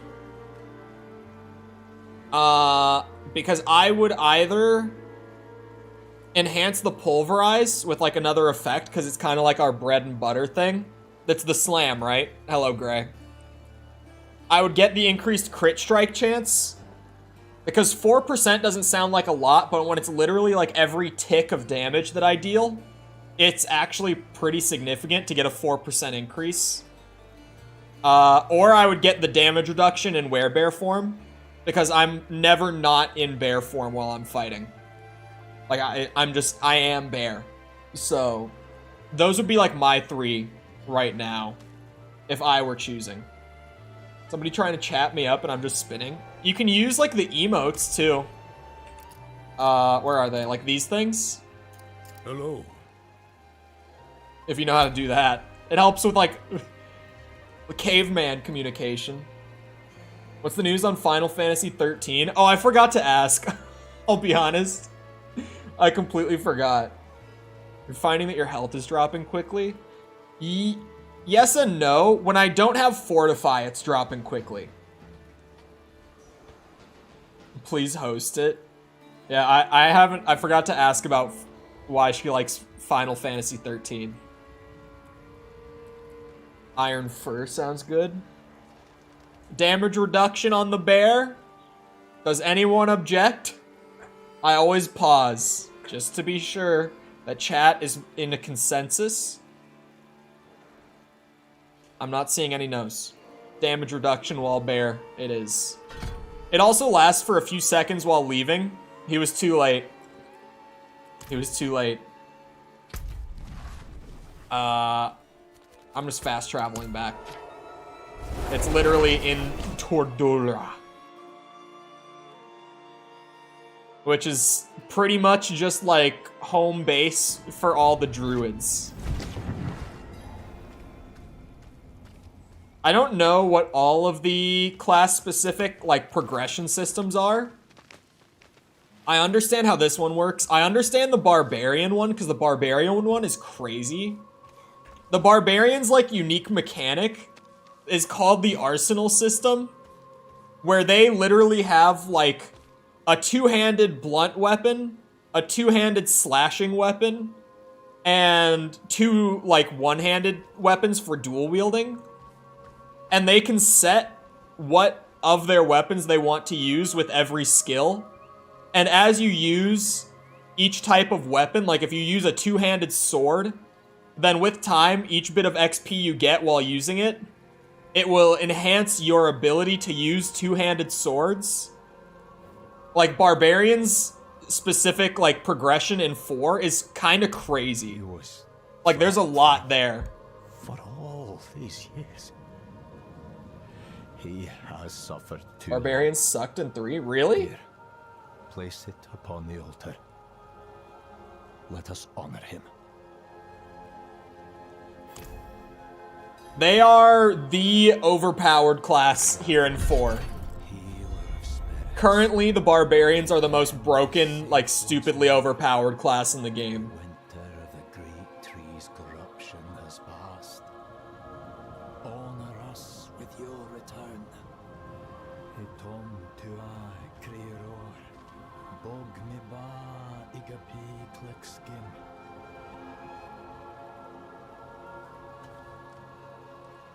He's doing some crazy voodoo. But now we've got the druid specific system opened up. So the way that this works, it's called spirit boons, but you can't see it fully. The way that this works is there are the 4 spirits that are here in Tordura.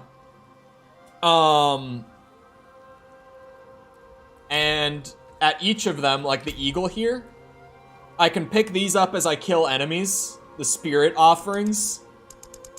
And when you offer enough to a certain spirit, you get like a boon pretty much. Oh, they're calling it boons, right? That works. It's just like a passive that you get, but the catch is that you can only have 1 per spirit equipped.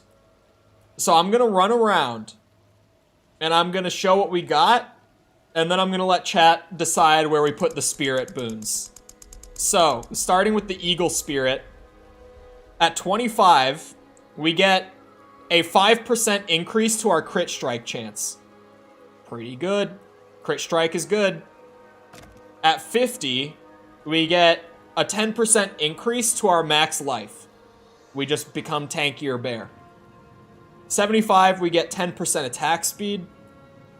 And at 100, we get 30% increased crit strike damage. Not chance increase, but the damage when we do crit gets increased by 30%, which is pretty nice. The snake has a bit of some interesting mischief going on. I hated this when I first found the system.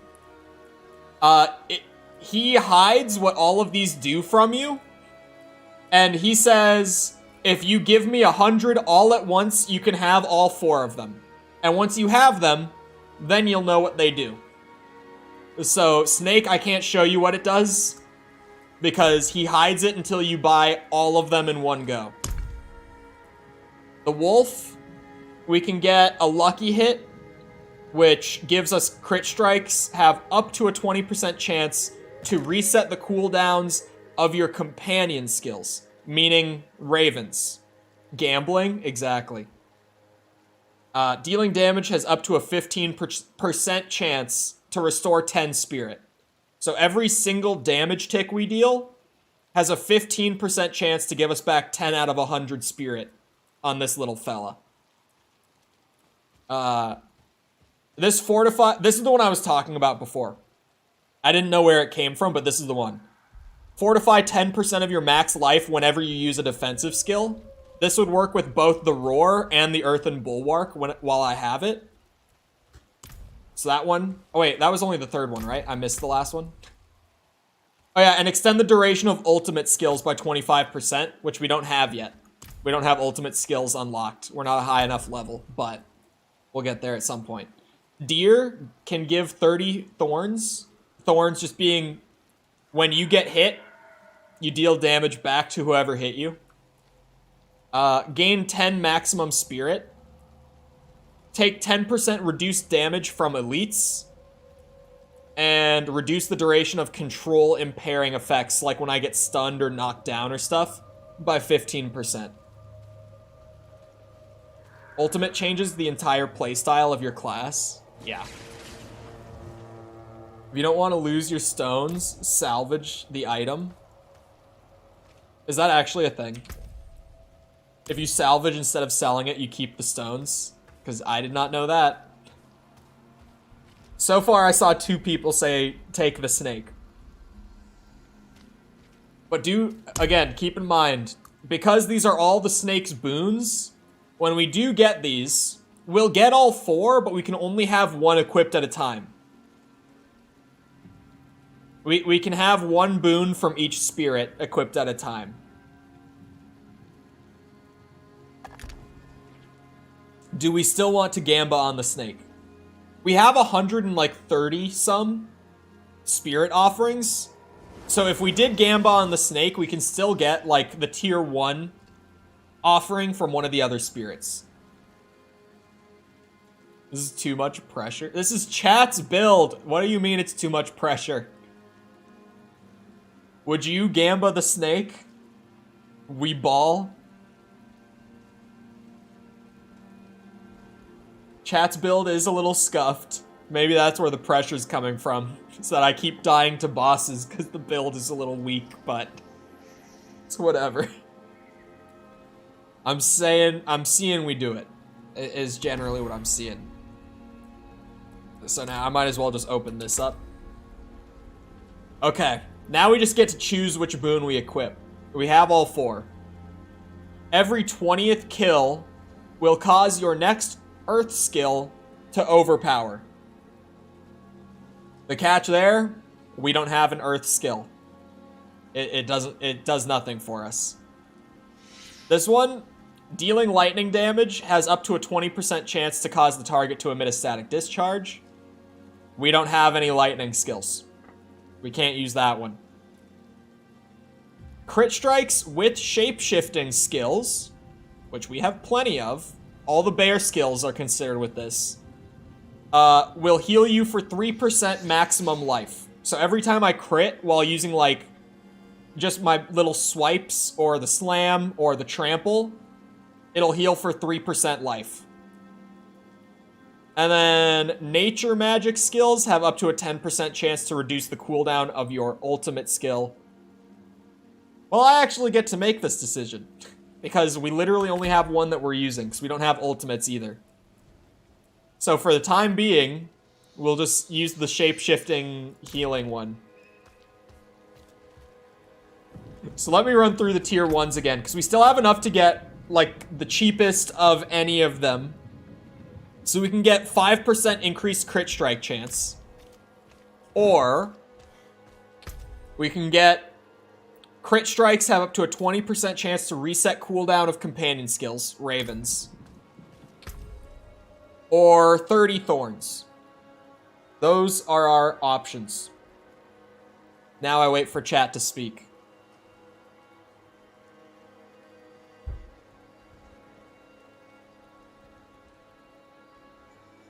What are thorns again? If I get hit, it deals damage back to whoever hit me. Which, I don't know if there's a way to see... There it is. I currently don't have any thorns. on the build. I was like, I thought there was like a more detailed breakdown of your, what's it called? Your stats. Currently, we have no thorns. Passive damage? Yeah, in the sense that when you get hit, it deals damage back. Like, it's not fully passive, but like, yeah, technically it's passive damage. Wasn't listening. Crit chance. A thing that makes us that crit strikes might reset cooldown on the birds, like instantly give us birds back. Or getting some thorns to where every time I take damage, I deal that damage back. Not the full damage. I deal, like, some damage back. It might be, like, a direct translation, even, in this game, from what I've seen of thorns. So, like, gaining 30 thorns might mean every time I take damage, it literally deals 30 damage back to the enemy. I think it might be, like, a literal, just, one-to-one translation. Hate thorns. I'm seeing crit chance from the Eagle Spirit. 5% increased crit chance.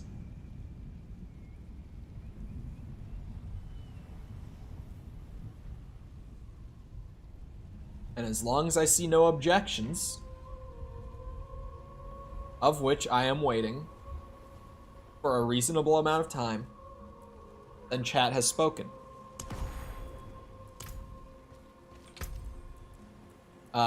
Just equip it. I can't forget to do it. Okay. The spirit boons should hopefully give us some buffs here. Make us strong boy. If I wanted to level this guy, generally side quests / dungeons are the way to level. So I might just head back to like earlier parts of the map, see if there's side quests down there.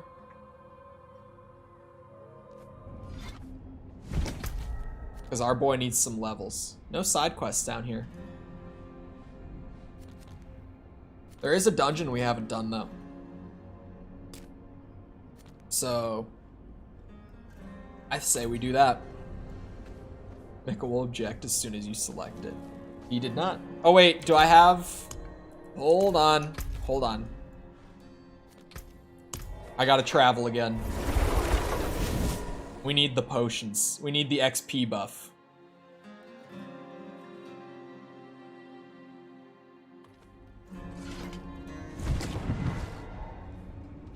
Okay.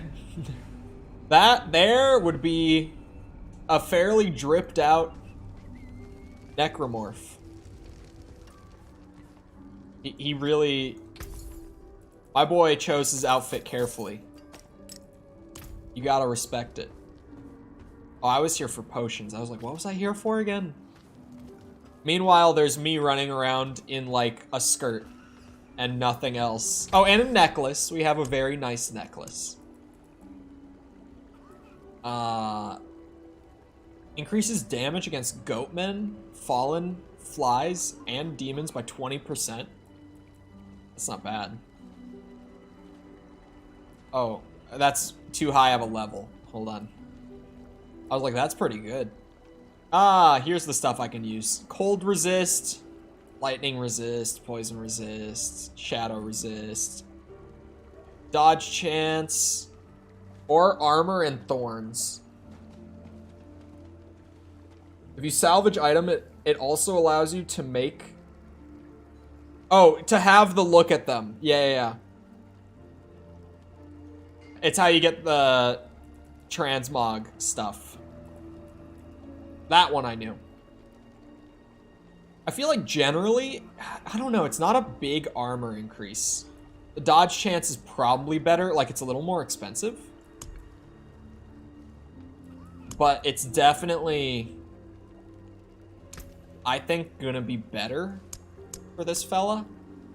Should I make 4 of them? Yeah, we got 2 hours left, so 4 of them would give us increased dodge chance and XP for the whole rest of stream. It's a good investment to just get that 5% XP buff, like, and just have it the entire time you're playing. Because the potions aren't really expensive either. Like, they're expensive right at the beginning, but once you're at, like, level 10, it's not, and it doesn't take long to get to level 10 either. Like, that's not really saying a whole lot to be like, oh yeah, once you get to, like, level 10, they're easy to get. That's pretty available. Do I have, like, a side quest or something here? Why is the whole area highlighted blue? I'm stunned. There we go. A 4% chance to just not take the damage at all is definitely better. I do have a side quest here. Oh, it's the Woodsman one. I actually know where that one is. It's like on the north side of this spot. Hold on.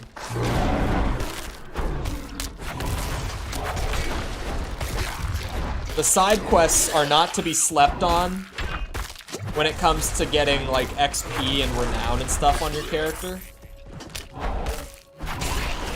So, since I happen to know where that one is, how did you guys respawn so fast?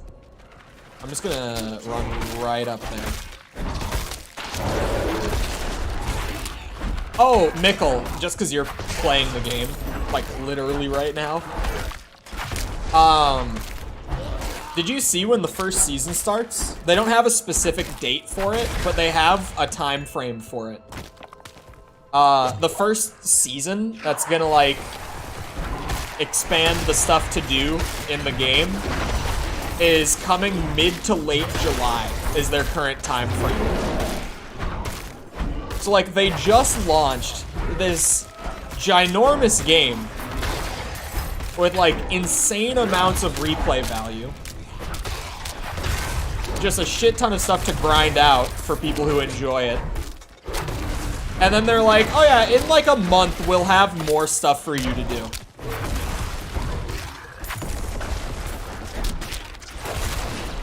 It's actually kind of crazy that it's gonna be that soon. They're attacking the walls. The Ravens are attacking the walls passively. Like, the Bear Man doesn't struggle in general. He just struggles, like, specifically against boss fights right now. Like, here, just running around, he has no problem. Ooh. Hold on. Rares are very good for us right now.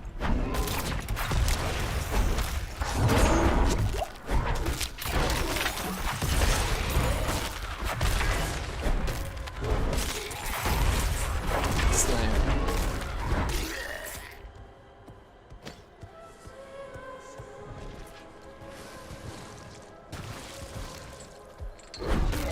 I struggled against bosses until my special skill. Really? I guess if the glass cannon is glassy enough on Sorcerer in this game, I could see just like not being able to take any damage being a problem. But I would think Sorcerer would do fine early game against bosses because the damage would just be good enough. Woodsman's Axe. And a War Axe. Is that a two-hander? No, it's a one-hander. Intelligence, Wisdom, and cooldown reduction? Brother. Count me in on that. That is just a massive upgrade compared to what I was running around with. Bring me back to the town to turn this in. I need these levels for my boy. He needs them desperately. We just gotta do some side content for a bit. It must have been a grim place, judging by how much blood is on this axe. I confess, I'm eager to leave this place. I can't shake the feeling that I'm being watched. Now to get this thing back to Ministad and collect my due. Thank you for your help. Yeah. I'm a bit of a helpful guy. That's all. Oh, yeah. Oh, I should have read it before I popped it, because I'm at max right now for obols. Shit. My bad. Now we go to the dungeon, which is where we are really gonna get the XP going fast. Still being relatively low level. I say relatively, as if level 50 isn't kind of like, you know, the point where early game ends in Diablo 4. From what I've heard, it sounds like 1 to 50 is like early game, 50 to 70 is like mid game, 70 to 95 is like late game, and then 95 plus is like absolute end game. Diablo dungeon? No, just a random world dungeon. We need to just like go around and do side content, open world content for a bit. Because our boy is not putting out the damage to be able to handle like the main campaign bosses right now. It's a big struggle. We're dying like 10 times to every boss. So we need to buff up the bear a bit before we continue. And like levels scale in Diablo 4 for the entire game. Like every single enemy, every piece of content you do is level scaled now in 4. So it's not like we're just grinding raw power to just like cheese everything. It's really just we're grinding out the skill points to just get more like effects and stuff stacked up, get better items. Level scaling like Elden Ring? No. Elden Ring has like actual levels, not levels, because Soulsborne games don't really use a level system. It might sound weird when I say that, because obviously if you've played any of the FromSoft Soulsborne games, like they do have a player level, like your rune level, your soul level, whatever it is depending on the game, whatever they call it. But they don't actually use like a level system. They'll just have like, these enemies have this much health, this much defense, they deal this much damage. The player level even is just purely tied to like how many points you put in. Like you don't go up in levels unless you scale your stats. That's why rune level 1 is like a thing that's possible. Like here, you'll level up no matter what. So like if you played Diablo 4 and you never put skill points in, you would have a very bad time. Because the enemies would all be scaling, but you wouldn't be making like the most of your build. So the enemies will keep getting stronger, like in anticipation of you making a good build. But you'll never put points in. Like Elden Ring, you can do rune level 1 and all the enemies are the same as like if you were actually scaling your build. If that makes sense. It's weird to say that they don't have a level system because it literally like on your character will say like, oh, your character is this level. But Elden Ring just uses stats. It doesn't really use like levels in a traditional sense. I'm trying to think of a good example. Like Borderlands is a good example. That's a game that a lot of people have played. It's a very popular game. This one just literally makes you invincible. Beautiful. In Borderlands, if you never spent a skill point and you never started using a better weapon beyond like level 1, and you got to like level 10, and then you went back and fought a level 1 enemy, you would destroy that level 1 enemy. Like, it would not be able to kill you. Unless you literally sat there and waited like a full minute for it to kill you, it wouldn't. Because it actually uses a thing where like, when you level up, just from XP gain, like your base stats go up. And other enemies have like base stats just dependent on their level as well. Like that's like a proper traditional level system. But the Souls games have never used something like that. They've always just been like, this enemy is this. Like, the enemies don't scale. a good example actually would be like in Demon Souls with some of the areas. Because Demon Souls has like actual levels, like preset levels. So some of those levels have like enemies that appeared in previous ones. And just because you're in like the next level, the enemies don't get any stronger. Like they don't scale at all, they stay the exact same. Like a basic knight in the first level of the game, if it were to appear in the last level, would be the exact same. Like stat-wise. It doesn't happen, but it would be the exact same. It doesn't happen to that extreme at least. Like enemies from early levels do appear in later levels here and there, but it's never to like literally the basic soldiers and like zombies from the opening level appear in the final one. That doesn't happen. I feel like I explained that in a way where it does not make much sense, but hopefully it made sense. Uh-oh.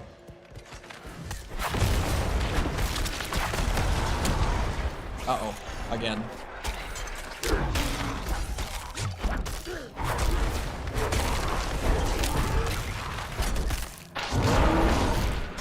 Bonk. Bonk. Uh-oh. I hate this like fear effect, because when it procs on you, the terrified, it's called terrified. I couldn't remember what exactly they called it. When it procs on you, it literally just makes you run away from enemies, and you can't like press any buttons. You have no control over your character, it just runs away. It is the most obnoxious effect in the game. I hate when enemies have it.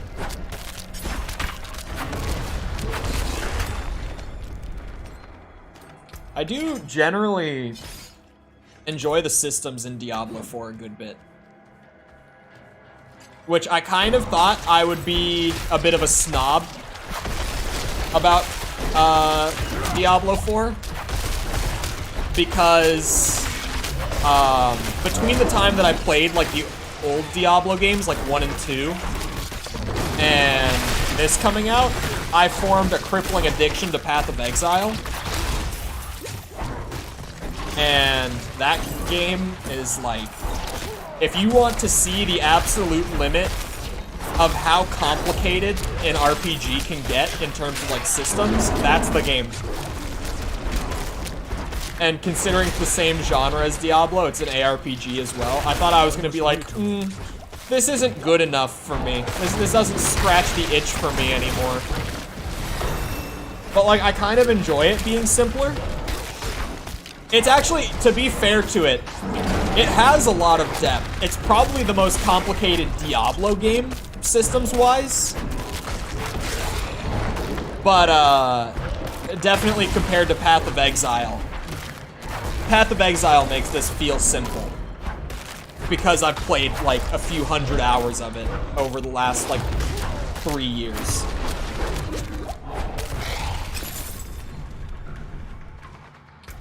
Munching on another hella good roast beef sandwich. Welcome back, Jacob.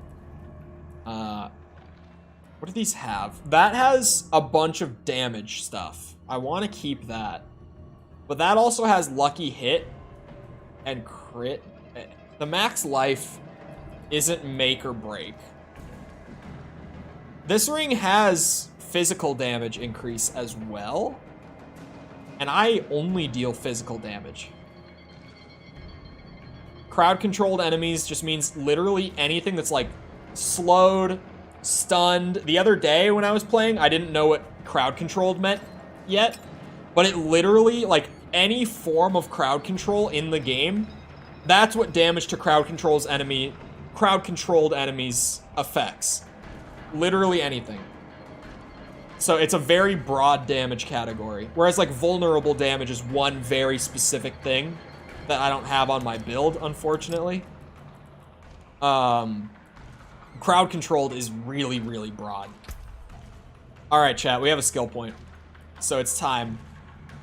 It's that time again. Listen, and I will run through the options quickly. Slam damage increase. Stun enemies when using the slam. Reduce damage dealt by enemies hit by a slam. Increase our crit chance by 2%. Increase our damage resistant or reduction by 3%. Reduce the cooldown on our roar. Make it so that the roar slows down enemies by 65%. Make it so that the roar also heals me for 16% of my max health. Damage resistance to, like, elemental effects. Increase damage on the ravens. Increase damage on all companion skills by 10%. Increase the trample damage. The enhanced trample, which is like a big multiplier to it, damage-wise. And increase our healing from all sources while in bear form. Which we only heal from flasks, so it would just increase how much we heal. Increased crit chance. I like the sound of that.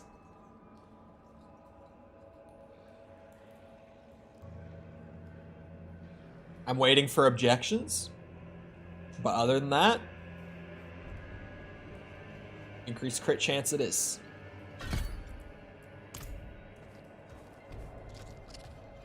Oh wait, I should probably portal out real quick to upgrade my healing flask. Because this is a dungeon.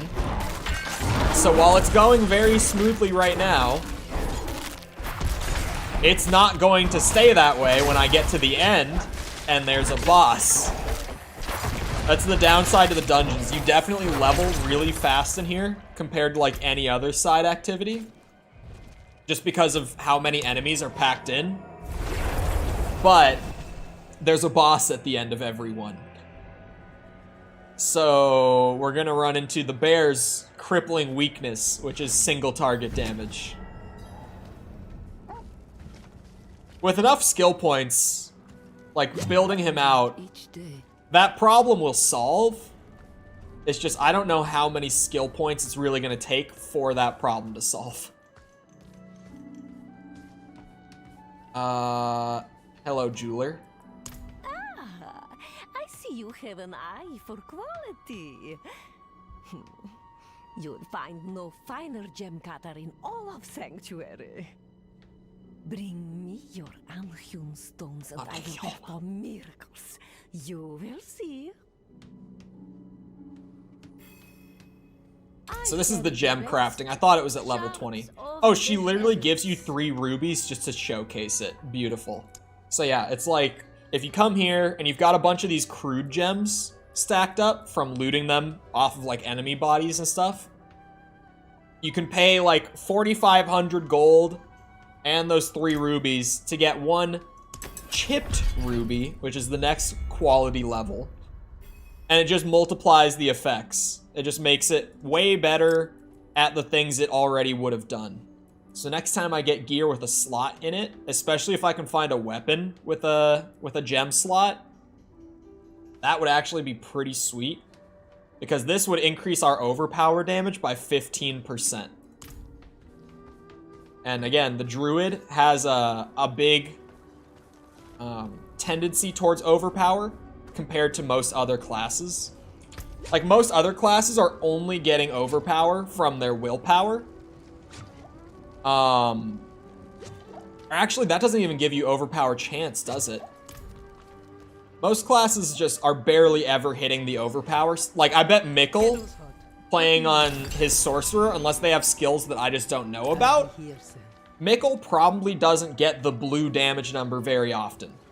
Whereas I get it kind of like 1 in 10 hits or so on the druid. Mikkel probably doesn't see it a whole lot. I'm going to stand up. I need a piss break because I've been chugging water today. So I'll be up for a minute. Feel free to get up, get a drink, snack, whatever it is. And then when I'm back, we will continue through the dungeon, just leveling the bear a good bit. Haven't seen overpower damage yet. I don't know how other classes proc it. It's very much a druid thing. I'm sure other classes get some, but druids, it's like overpower getting the huge damage multipliers is a big thing for druids. Anyway, sorry. I'll be back in a minute. Feel free to do all that. I'll see you then.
Alright, I'm back.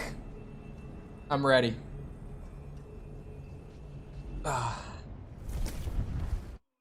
This has been a fairly quiet stream, so I'm gonna spitball this idea because it's been in my head the whole stream again, because at the very beginning, the Unreal project came up. You know how a while ago, I was like, I kind of want to use my Twitch here and there just for like random streams that I'm not gonna like publicize a whole lot. Now Twitch has put this whole new thing into place with part of like their overhauls and stuff the other day, like all the awful changes they just made. Not even getting into all that right now, because that's a whole thing.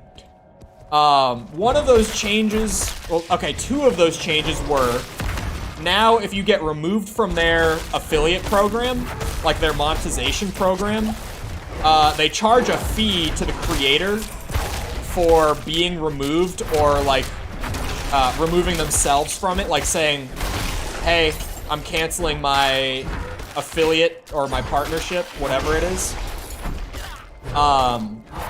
In any circumstance that you get removed from it, they charge a fee now for being removed from it. Which, in all honesty, it's just kind of a,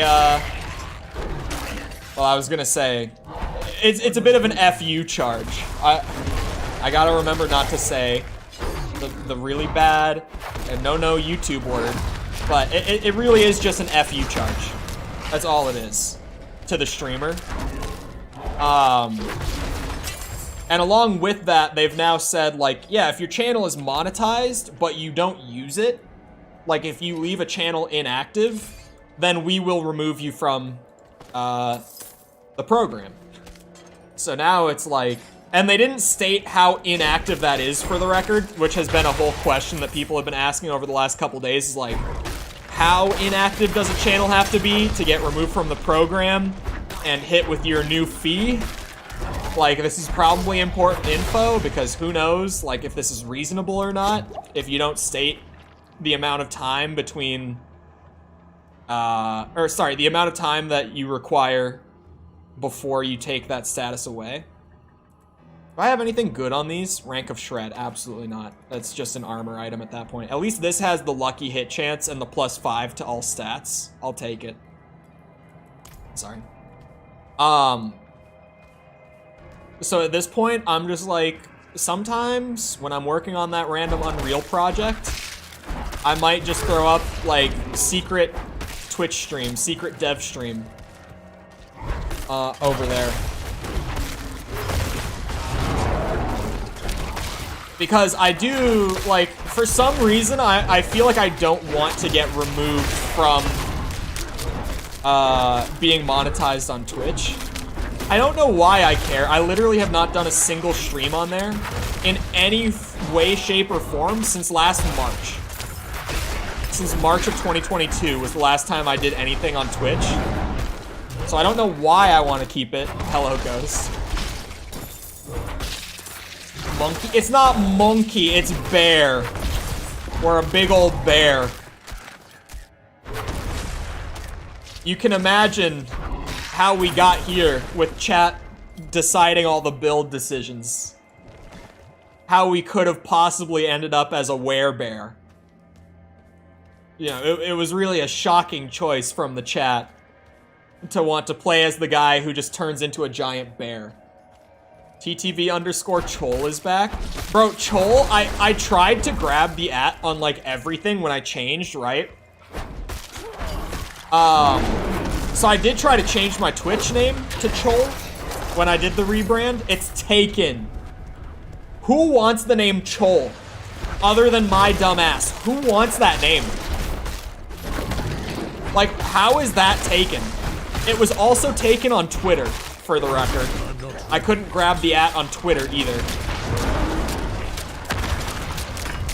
Uh-oh, I'm fully stunned. I couldn't even heal myself. Bear, where? It's me. Sometimes I am man, sometimes I am giant bear.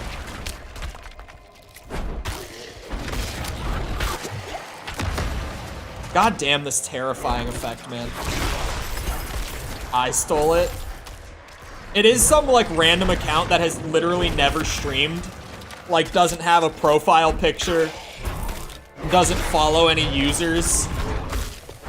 Like, it seems like it's one of those accounts that's just, like, literally made to hold a username and, like, try to sell it. But then it's like, who is wanting the name Chol? Other than me.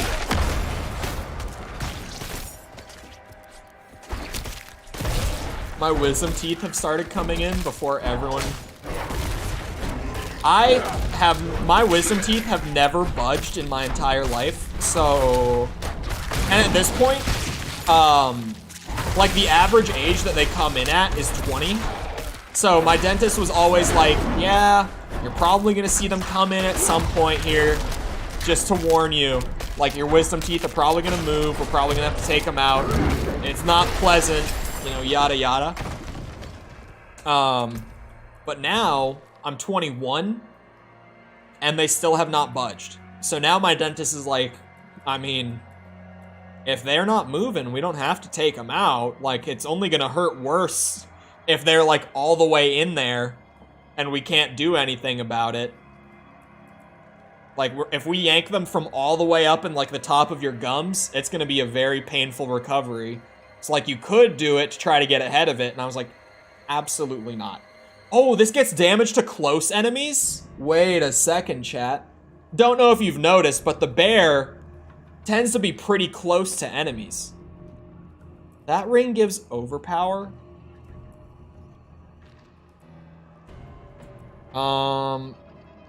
This ring gets better damage resistances. This ring gets better damage output. I think I would rather have the damage output with this guy, because that's his struggle right now. I don't really want to use the ruby on jewelry, because it gives fire resistance, but I would way rather save the ruby for a weapon, honestly, and get the overpower damage, because it's a big buff.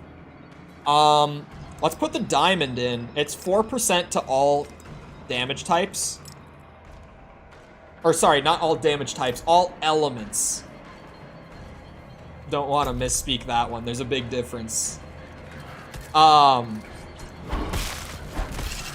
this is the play. That ring, it was a big find. We will get significantly better damage from this. Let it be known.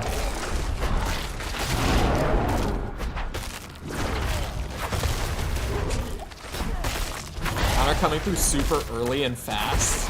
Yikes. I mean, at some point, it is like, getting it out of the way is nice, right? You know, glass half full. I hate the spider host so much.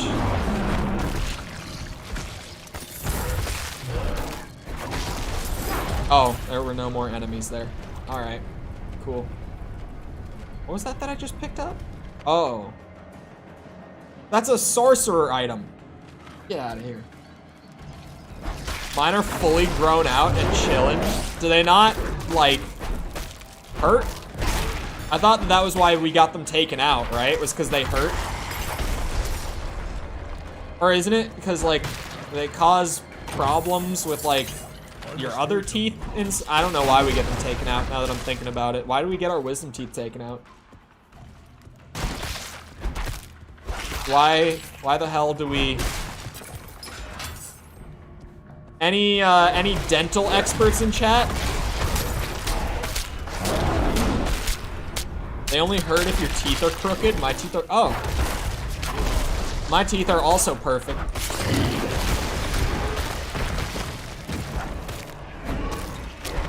Risk of infection and stuff. God. Welcome back, Jessica. We got a good ring while you were gone. It helps our damage output. Which at this point, it's like, all the damage that we can get, I will take.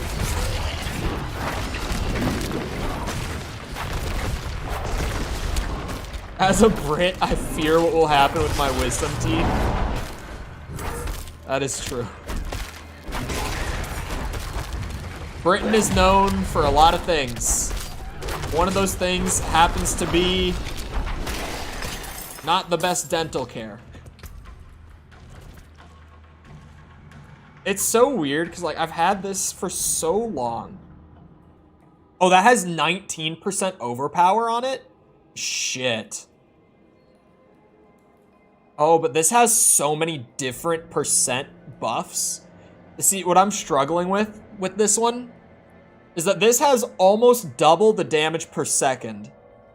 But this buffs like my overpower damage, all my stats, my damage to close enemies, and my core skill damage, which the slam is a core skill.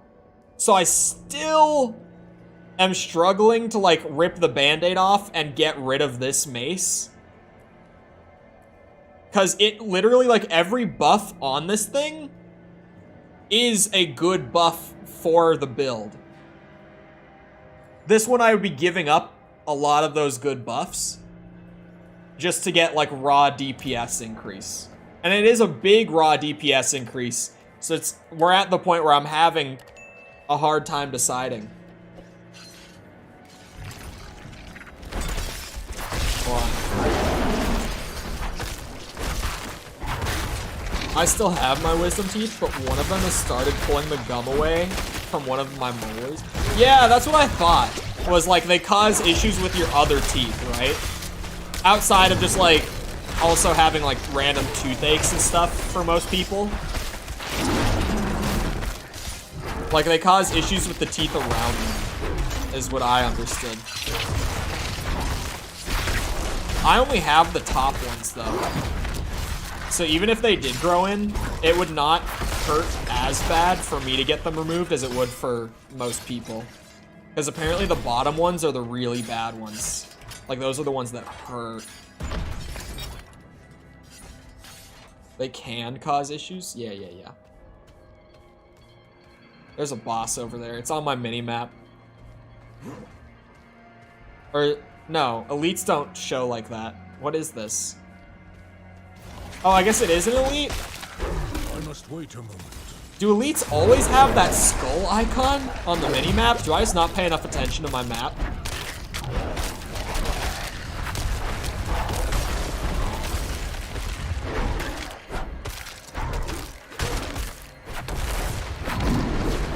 Bonk, bonk, bonk.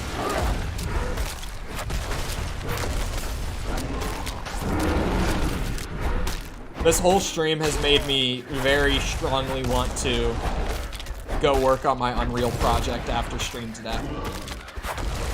Which wasn't my plan, schedule-wise, for the night. But I can always just, I can do my YouTube work during False's stream, right? Assuming she doesn't cancel it. That was such an unnecessary dig. That came out of my mouth before my brain caught up.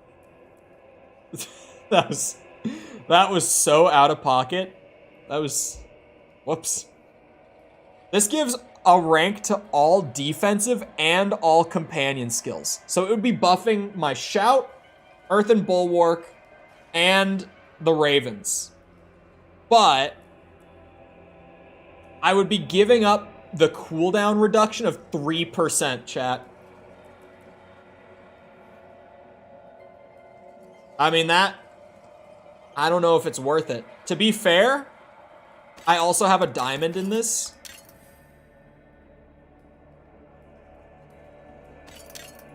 I could just, salvage it.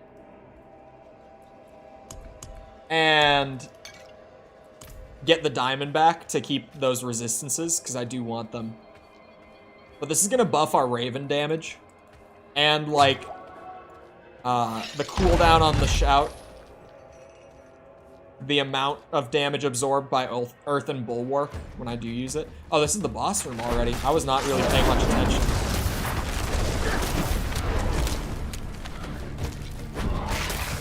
Oh, and that fraud. We talk a good bit about consistency, me and False, is all. Because one of us, you know, despite what some people in their chat might say, is incredibly consistent. One of us, not so much. I'm not saying who's who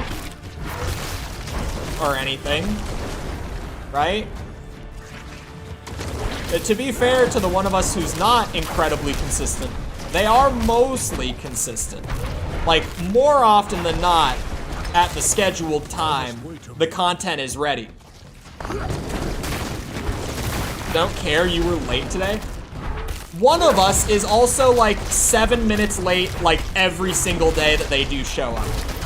I'm not saying who that is, but I'm saying the evidence is out there. All right, that's all I'm saying.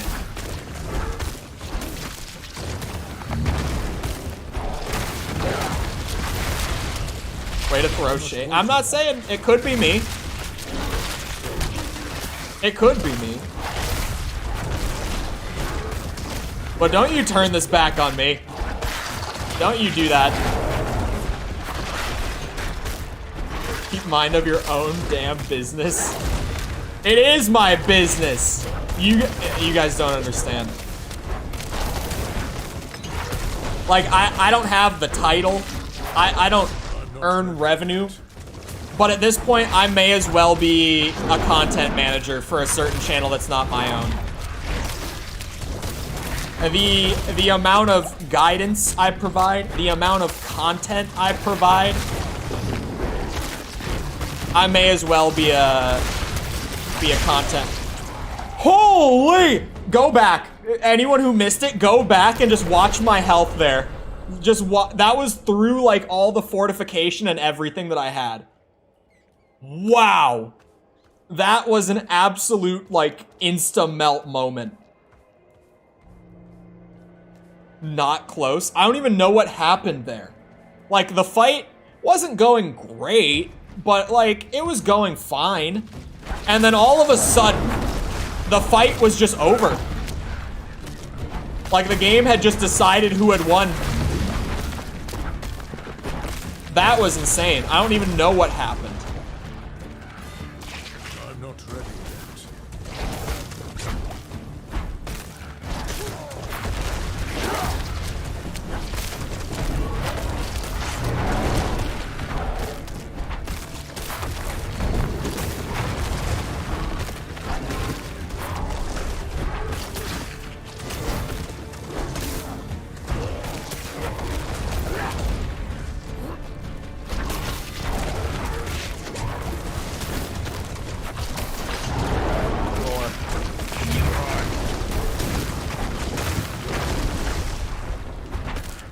See, this is a little more how my other bear plays.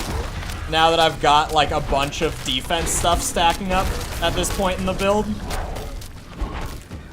Where I'm just like fully fortified all the time. I've got Earthen Bulwark just actually making me invincible for a few seconds. Just like absurdly tanky, can run around and maul and slam all I want. And trample.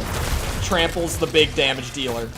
On my other bear, I have like trample, like fully enhanced and damage scaled on the other one. And it is a beautiful skill, let me say. If I may say so, trample is an absolutely beautiful skill. God, I hate that I keep getting stuck in the webs on this boss. It's annoying as shit.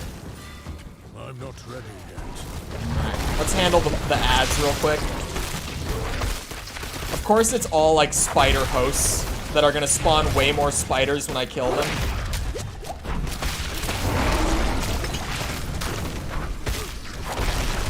I must wait a moment. Jesus.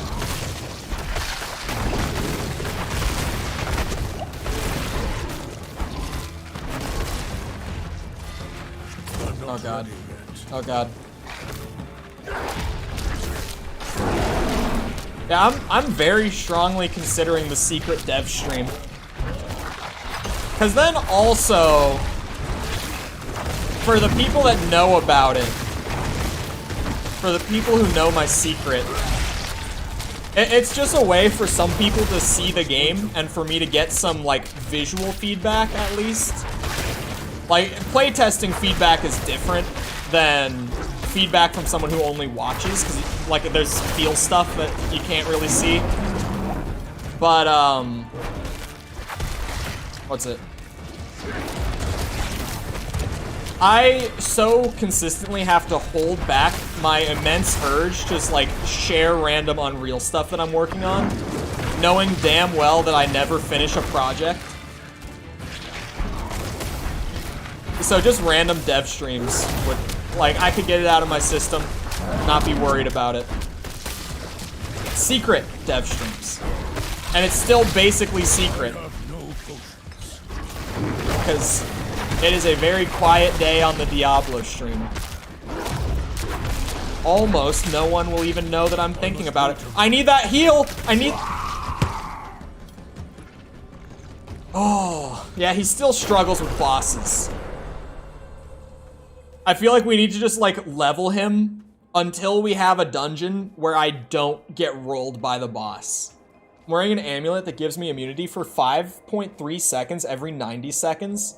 At 5.3 seconds allows me to spam my special skill and deal insane damage. Sometimes you just find good shit. Yeah, Mickle. So now, like, a while ago, I mentioned for, like, modding Elden Ring for streams and stuff, potentially. There's a Elden Ring mod out there called Diablo-style loot, where it changes the entire way that the loot system in Elden Ring works, where, like, any enemy can drop, like, any item. And there's, like, rarities to it, and all the sort of, like, random modifiers and stuff that you would get, like, in a Diablo game. So now that you've played Diablo, do you think that that would be a quality mod for Elden Ring? Because to me, it sounds really fun to just get, like, weapon rarities and random, like, RNG drops and stuff with, like, modifiers and all that. The idea of playing Elden Ring with a loot system that works the way Diablo's does appeals to me a lot. I don't know who made that mod. I don't know how they came up with it.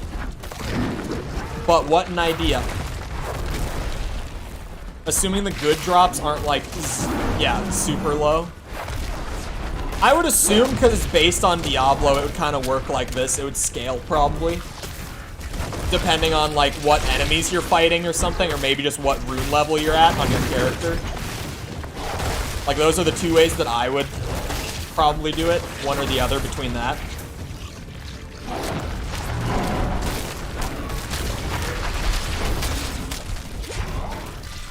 I'm not ready yet.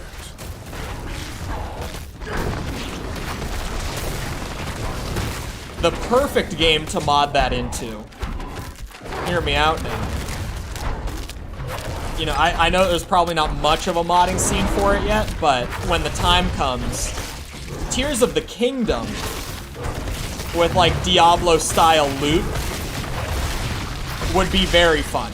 God, that overpower when it kicks in, though. God damn. Like, I just insta'd all the spider hosts around me.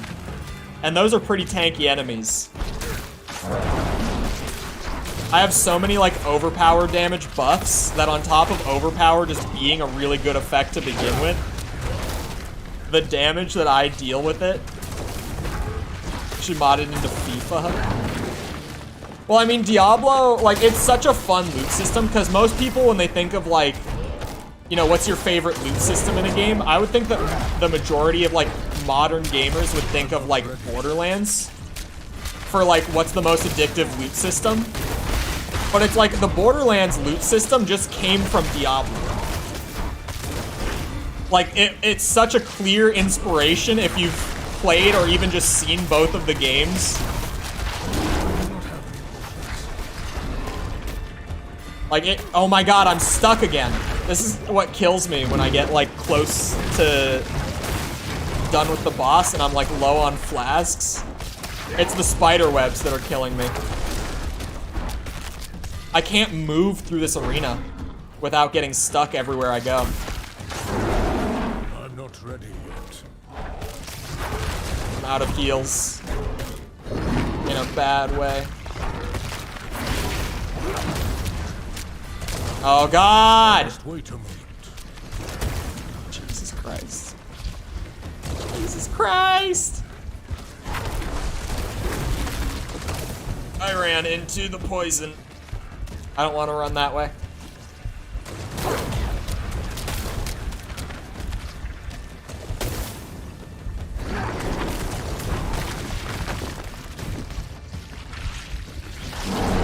Oh.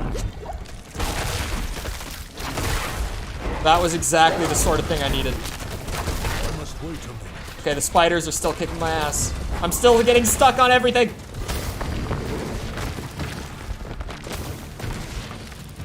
Jesus, man. Oh my god. I can't imagine playing Druid on hardcore. Where if you die, you just lose your character. I must wait a moment. I cannot imagine Druid on hardcore. Like, at all.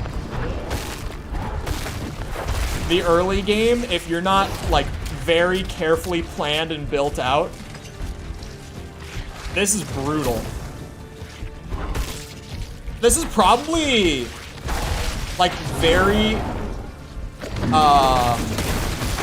indicative of, like, the average casual experience where, like, you play Druid as your first character after picking up Diablo 4. This is probably how most of those builds end up going. I know that Druid got nerfed between the last beta and the retail version of the game because there was some stuff on Druid that was too good. Actually, I know that specifically one of those nerfs was to pulverize the slam skill that we're using on the bear. It was too strong back during the beta. That was what they had to nerf.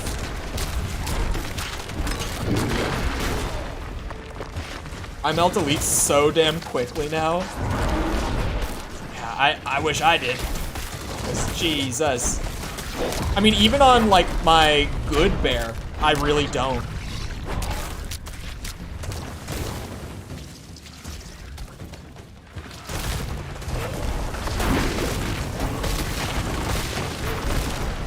Like, elites and bosses still take time on that bear. I just have enough, like, damage resistance and damage output to where I'm not just dying the way I am on this guy. Oh, that was such a juicy slam. That was so satisfying. That's the shit that I live for in ARPGs. When you use a skill and you just watch like a whole pack of enemies just fall. It just instas them. That's what's beautiful in these games, man. We love that shit.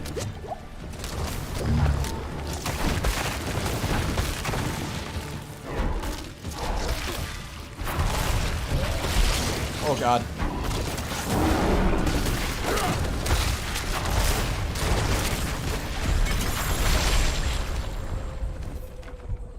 I must wait a moment. I was able to beat it. I just had to run around a lot.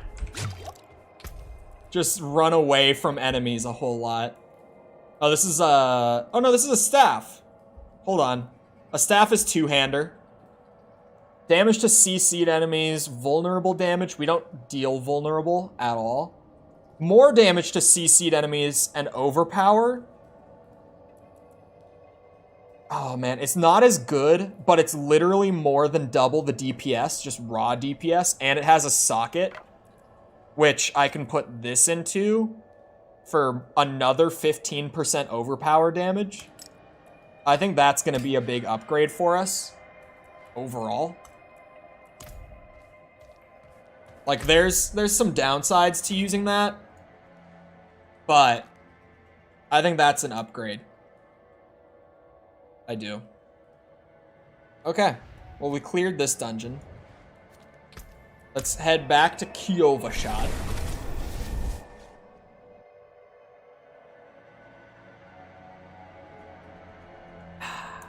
That water is so nice. There's a lot of side quests here in town. Maybe I should just pick some of these up. I don't know. Dungeons, I can get, like, aspects and stuff. Attacking enemies with a basic skill increases the damage of your next core skill cast by 5% up to 30%. Like, that is damn good. That's Necromancer only. That's Necromancer only. I have the hiccups. I might have to go and do this dungeon to get that aspect. I'm not gonna lie. When do aspects kick in? When do I get to start using them? That's the question. Hold on. Let me visit this fella. Because something I definitely want to do. Hold on. Salvage. Could you please salvage this for me? Oh, that's right. You do it this way. Thank you. I wanted that diamond back for the resistances. I saw a level 27 bear struggling with an event boss and decided to help him out. He spent 3 seconds dealing next to no damage. I pulled up and killed the thing in like 4 seconds. He just looked at me, dropped a thanks, and dipped. The early game bear experience can definitely be... This is not meant for me. Oh, he doesn't buy stuff, my bad. It can definitely be brutal. If he's struggling that much at 27, he probably has a really bad build. What will it be?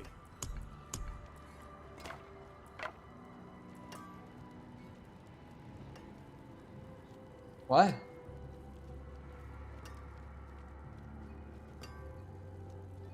Why does it say the overpower damage goes down when upgrading?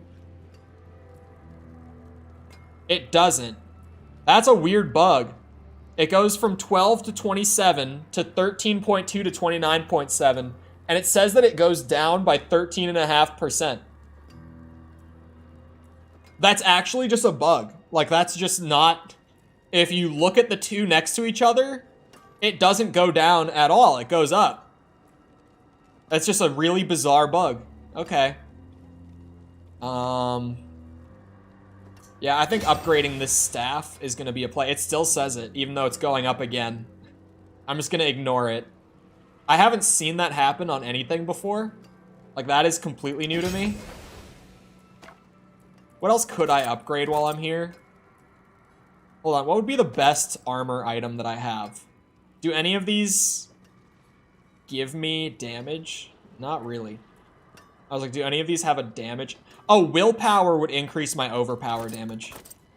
Willpower is the stat that governs overpower. You have in-depth stats turned off? No, I have them turned on. And I was looking at the, like, the ranges instead of just the raw. It's actually, it was just not true. I have the advanced stats turned on. Not bad. I didn't have it the other day because I didn't know it was a thing then. Yeah. Yeah, I have it turned on. The other one shouldn't matter.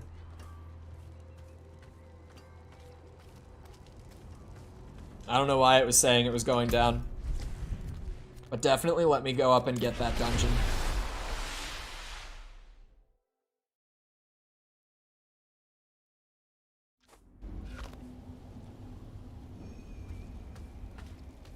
This dungeon is a nice one too, because it's literally just like, go to the fast travel point, climb down this wall, and the entrance is here. Nice and easy grab. The underroot of Tordura. I honestly, like, with Diablo and PoE, but I've noticed it again with, like, D4. My favorite part of playing an ARPG is, like, this classic dungeon thing, where it's literally just, like, here's a procedurally generated, words are hard, set of, like, rooms and hallways. There's a lot of enemies in them, and a boss at the end. Just run through here. Like, PoE doesn't have that, necessarily, but it has a system called maps for its endgame, where it just, like, randomly generates, like, a certain map, fills it with enemies, throws a boss at the end. Bing, bang, boom. It's pretty much the same as doing these dungeons. These dungeons are themed. The maps are a little, well, The maps are also themed, but the maps that you get access to, not to get too much into the system, are random. But PoE's endgame is pretty much just exactly this on loop. Like, just doing dungeons over and over again. What PoE does lack compared to Diablo 4, if I can, like, give Diablo 4 one incredibly big point of praise over Path of Exile, Path of Exile does not have, like, a skip campaign feature like this. Where it's like, yeah, if you've completed the campaign on a character, you never have to do it again. Like on new builds and stuff. Like if you just want to go around and do dungeons for the whole game, that's like, you can just do that. PoE does not have that. You have to play the campaign on every character. Because you have to clear the campaign in PoE to get access to maps. So, to be fair though, PoE's campaign is way less cinematic than this. PoE's campaign might as well just be doing dungeons on loop with occasional bosses thrown in. But that is like the one thing that Diablo has that, like, if Path of Exile in a future update decided to implement a skip campaign feature, I don't think me or anyone else would complain.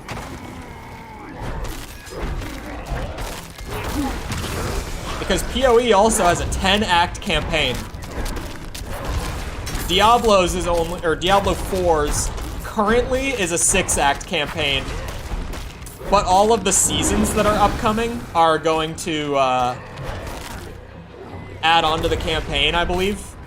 Because they said it's a 6-act campaign at launch, and from what I know of Diablo 3, I think that game's campaign got added to with every, like, seasonal update.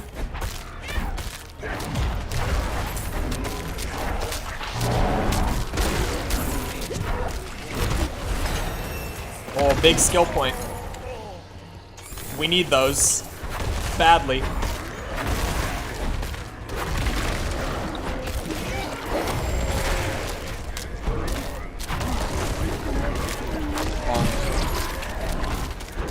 Just smack the shit out of everything, fair man.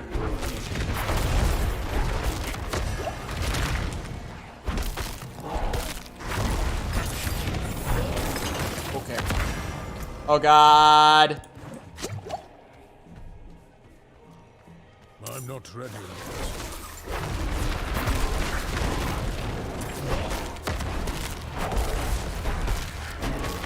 Smack.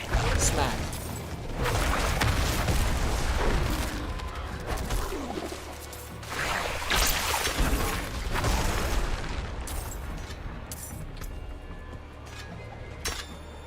Actually, I'll carry it. I want to sell stuff for gold, so. Alright, skill point. We got one. Listen, so you may speak. Slam damage, we could still put a couple points into. We could get a stun on the slam. We could get damage reduction on the slam. We could get increased crit chance still by a couple percent. Increase our damage reduction by 3% in bear form. Increase elemental resistances and stuff by 5%. Slow enemies down when we use the roar. Heal ourselves when we use the roar. Scale the raven damage. Scale all companion damage. Increase healing in bear form. Enhance the trample to just massively multiply the damage. I would say, like this, or just straight put points into trample, but this literally is a damage multiplying skill.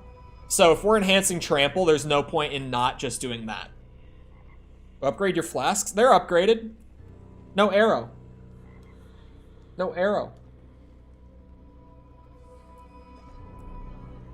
Oh, or do you mean the amount of them? Isn't that just renown grinding to get more flasks? I don't remember how I got the 5th one, because you start with 4. Yeah. There's an arrow on them when they're not upgraded. I went into town to grab it at 20. We're at 21 now. But anyway, the thoughts on where to put the point? I will wait for chat to speak.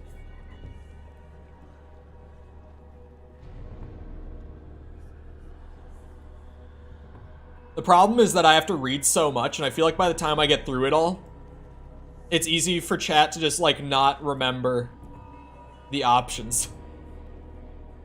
Not a damn clue. Alright. Then listen. I will go through again, Mikkel. We'll make it into a game. First thing that you hear that you would grab, just say it. And I will put it there. Unless there are objections, of course. We go, starting now. Increase the slam damage. Make it so that when I get an overpowered on the slam, that just increase the slam damage. Okay, at least I will read these. We can get it so that when the slam overpowers, it stuns enemies for 2 seconds. Or we can make it so that enemies hit by the slam deal 20% less damage. He said that before you even started listing them? Oh. I see. I thought it was like right as I said the first thing he said it. Slam stun is what I'm hearing. Hold on, Mikkel, for guidance on whatever's going on with your character. Whatever core skill you're using, damage reduction sounds better. You didn't see anything. It's only 55 gold at this level to refund a point. So, if he's... Oh, you mean on the slam? I thought you meant the bear one. Which one, Mikkel? Clarify? I am waiting. On slam. I will listen then. It is like, you see my gold there? It costs 55 to refund a single point at level 21. So, doing this where I just like, oh, we meant this one instead? It doesn't matter at this level. Like, we're so free to do it, it really does not affect anything. Alright. Enemies hit by slam deal slightly reduced damage. For 4 seconds. But 4 seconds is, unless it's a boss, about as long as they're gonna remain there anyway.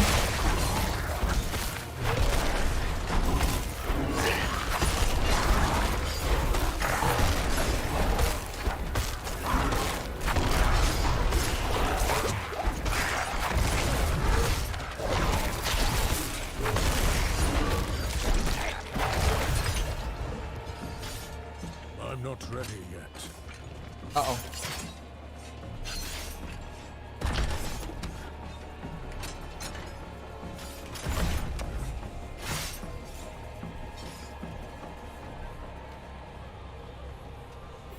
Go. Sorry, I got quiet because brain went burr on something right there.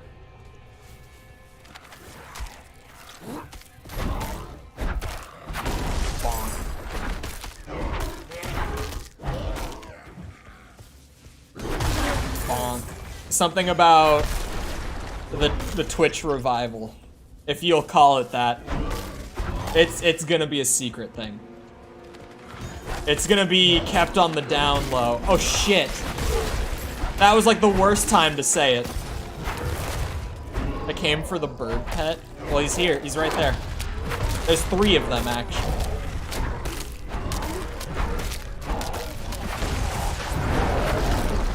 Hello, false. You didn't hear anything, right?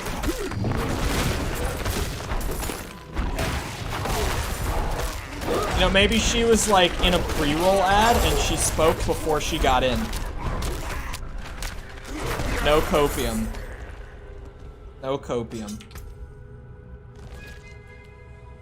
Something about Twitch? Yeah, you didn't hear it. You didn't hear a thing. Shh. You didn't hear a thing.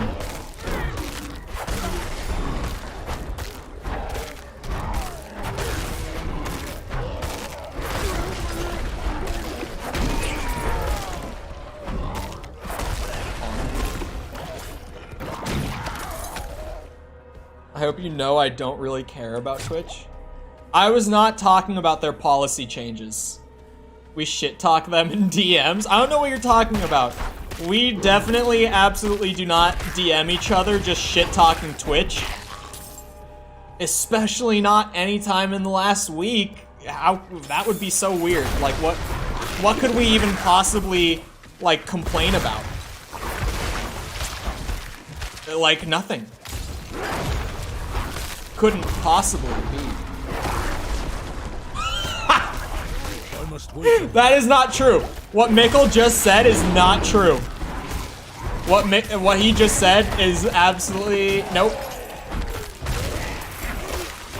That is so off base. No, I was talking about using my Twitch channel again. That is so off base, I actually just have to repeat what I was actually saying. Thanks, Mikkel. Six like no. God. I must wait a moment. Distraction tactics? That wasn't distraction, that was like redirect to piss her off. That was not distraction. Shit, shit, shit. Ah. You got a subscriber boost while I was gone? I've been on my Sigma grind set. What can I say? But I have an actual, like, good idea, like one that's not just dog shit, for bringing the Twitch back. And, I'm probably gonna do it soon. Because, especially now, I can't have them stealing my $25.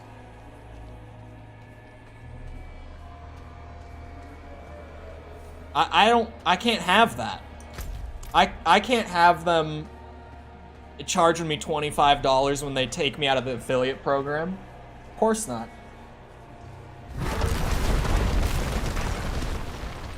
I will genuinely just like throw up random secret Twitch streams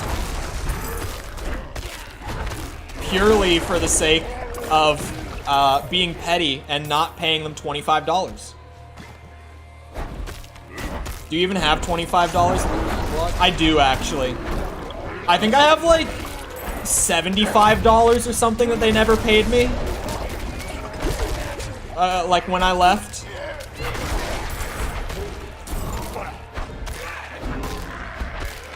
So, I wouldn't have to actually pay. Limit is 50 now, so you can pull that. Oh, really? You're telling me I can actually get my $75 that they never paid me now? Shit. Well, I didn't know that. No one told me about that.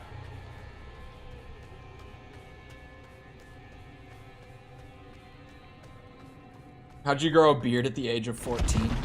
Genetics. I actually, you say that as a joke. I started shaving at 13. Or no. No, it was Christmas of 2014 was when I got my first razor because I had been using my dad's to shave. So I started shaving at 12, actually, not 13. My bad. This facial hair has been a curse of mine for many years now. You're not a Twitch streamer, but that was announced when they took away the 70-30. What's 70-30? When did Twitch ever have 70-30?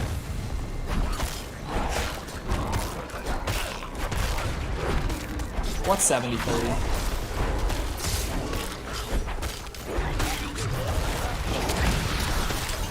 Oh, for bits? Oh, for partners. I was like, I never got 70-30. What the hell are you talking about?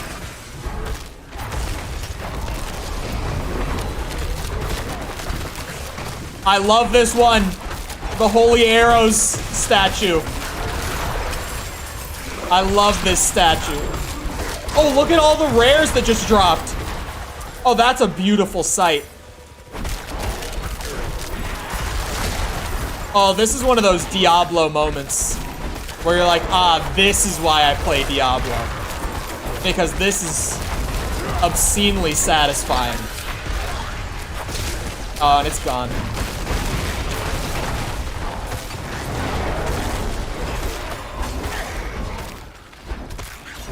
Remember when everyone threatened to leave? Yeah. You say when everyone threatened to leave as if that's like a way to know what time we're talking about.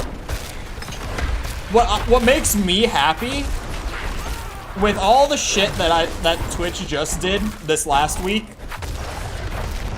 what makes me really happy, by the way, there was one thing I was wrong on that actually was not new. When I was arguing with you and being like, no, this is all new, like the stuff that I was saying, there was one of them that was not.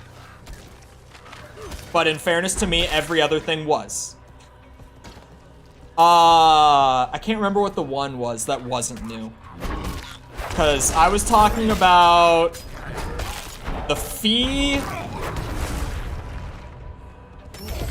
No, I saw November. Like, I know what time you're talking about. I'm just joking that, like, if you just said to someone, like, oh yeah, remember that one time that everyone threatened to leave Twitch? It would be like,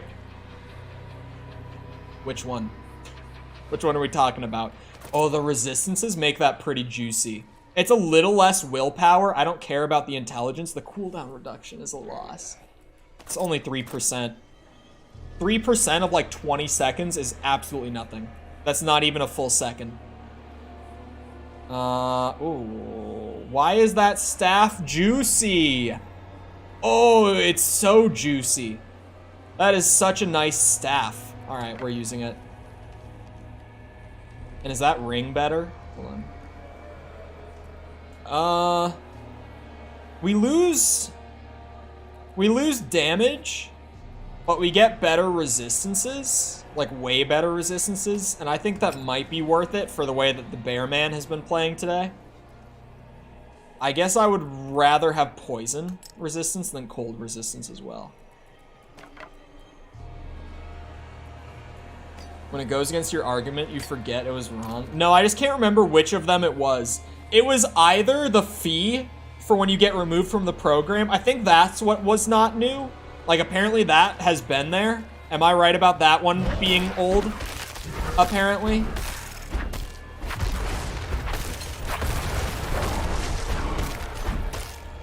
Or was it the payment window? Was it the 45-day payment window? It was one of those. It was something about, like, raw money for all creators.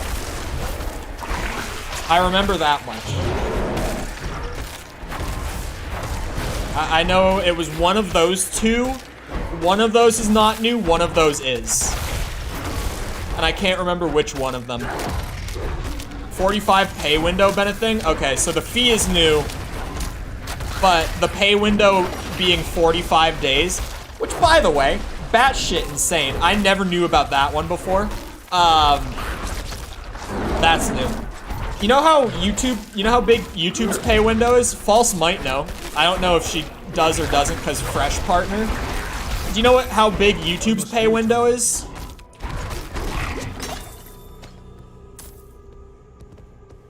Pay window meaning, like, how long between the date they say they'll pay you, like when they start processing payments, and, like, the final due date, where it's like, if you don't have it by this time, that's our fault and you need to let us know. Like, we're liable if you don't have the money by that time.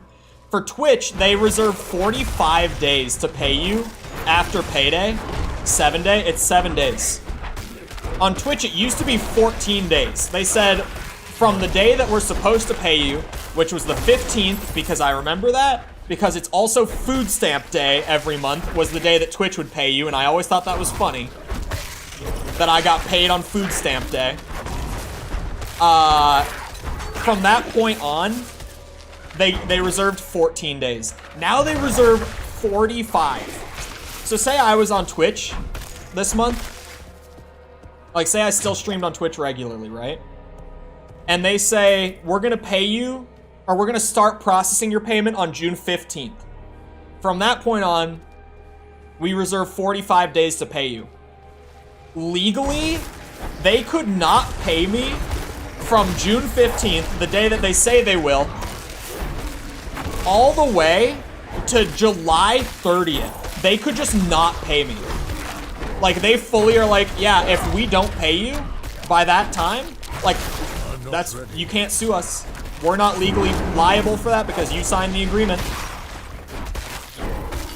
If that was like an actual full-time job, like, are you shitting me?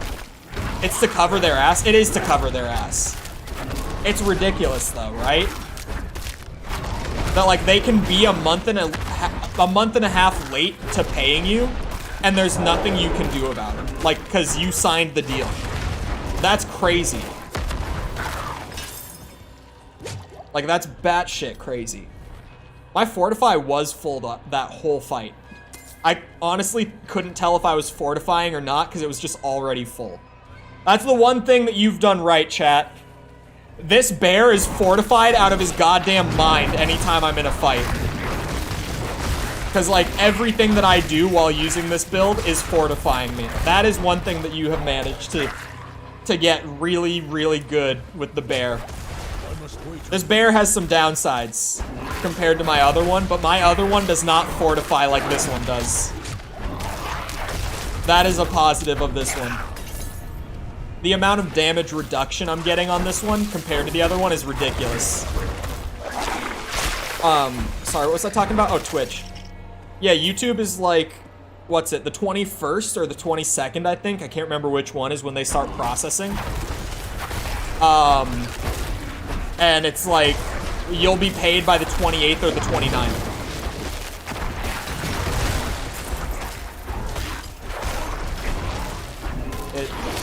Like, it's, and they do it, I always bring this up with Twitch's shit, because they're always like, oh, we only meet the standard of other platforms. No, you don't. Because YouTube pays monthly to way more creators than Twitch does. There's way more money floating around the YouTube ecosystem. And they manage to do it within a week for all creators every month. Like, you're not just meeting the standard of the industry. You're well below if you're reserving 45 days on a platform that's like less than a quarter of the ecosystem that YouTube is. Like, just the raw size of like how many creators out there are monetized. YouTube's threshold is 100. They do use a 100 threshold.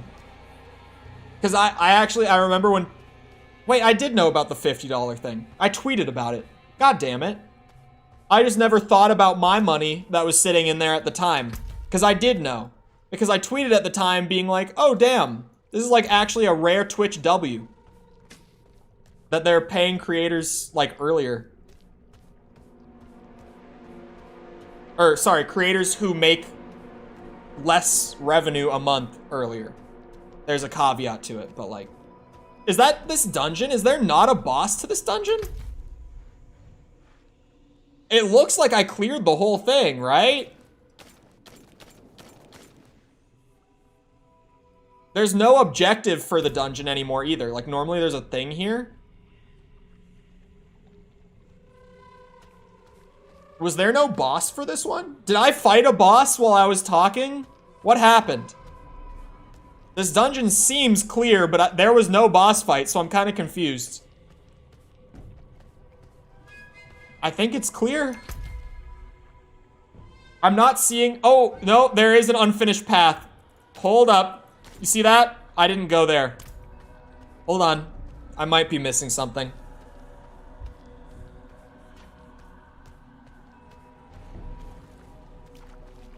I don't know why there's not an objective. If it isn't cleared, but go pull your money out. I'll probably do that tonight.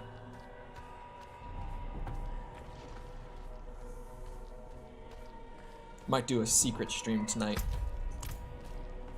I'm ahead of schedule on YouTube work, at least, like, you know, ahead of schedule in a schedule where I was kind of expecting long form content to still be like a week out. So like ahead of schedule, it would be beneficial to still work more. But in terms of what I've got left for today, work-wise, I ran past it. God damn it. I've got like 3 hours of work left after stream, so I got time. I got some downtime.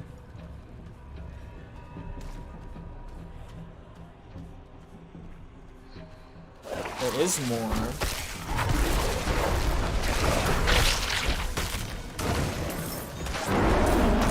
Bitches.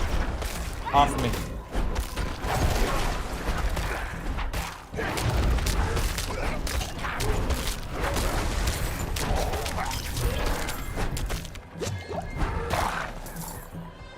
It'll feel so weird for me to put in my Twitch stream key and press the live button on it, if and when I do. I mean, I said it earlier, I haven't done a single Twitch stream at all since March of 22. So like, it'll feel a little weird. I'm not ready yet. There's an event here. I must have cleared the dungeon. Am I planning to? I'm saying I might tonight.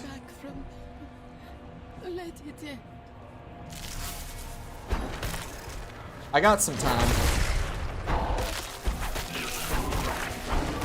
But I'm generally gonna keep it pretty on the down low. I think. I mean, plans could change, but specifically with what I'm doing, I might want to keep it a little hush. And after tonight, I don't know. It's gonna be like not consistent, completely unscheduled. Like, I'm not gonna send a notification out when I do it.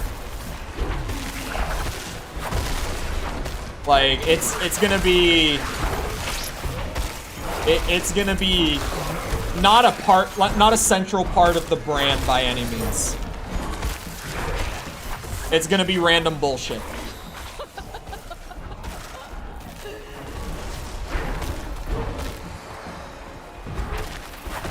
Did she just turn into an elite? Because she absolutely did.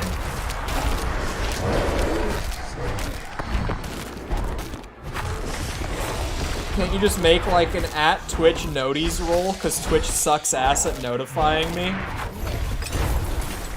That may or may not be what my brain was going burr about at the beginning of this dungeon when I randomly stopped talking. And then I was like, sorry, I wasn't talking because I was deep in thought. It may have been particularly close to what I was thinking about. I would lose my movement speed. 6.5% movement speed doesn't sound like a lot if you haven't played like ARPGs before, but it's noticeable when you go from having it to not having it. Oh, those are some nice boots, but these are also some nice boots. I think I have to. Like, wait, when did I get these? What? What is this? Plus dex? This is +5 to all. I want as much willpower on this build as I can get. And it has a socket. Oh, I'm always fortified. Slot that bitch in there. 1% damage reduction while fortified is gonna go a long way, trust. I need to go and salvage this. So I did the dungeon. Like, it's fully clear. Okay. I'm reading through them. If something sounds like something you would put on the bear if you were playing it, just say it. Because at this point, that's just the easiest way to do this. Scale damage on the slam. Increase our crit chance by a couple percents. Increase damage reduction on the bear by 3%. Increase elemental resistances by 5. Reduce the cooldown on the roar. Make the roar slow enemies down. Make the roar heal us as well as fortify us. Scale the damage of the ravens. Scale the damage of all companions. Scale the trample damage. Increase the healing we get while in bear form. I wait for chat to speak. After this skill point, we're gonna get a whole new tier. And it's a juicy one. It's a pretty juicy tier down there. Roar, heal, and fortified. Just 100% fort. Ravens. Oh god, not the ravens again. Mikkel, you're the tiebreaker. Does the roar heal us, or do the ravens get more damage? Mikkel's the Diablo 4 gamer of the chat, so he's a good deal breaker. Roar? Roar it is. Do the roar.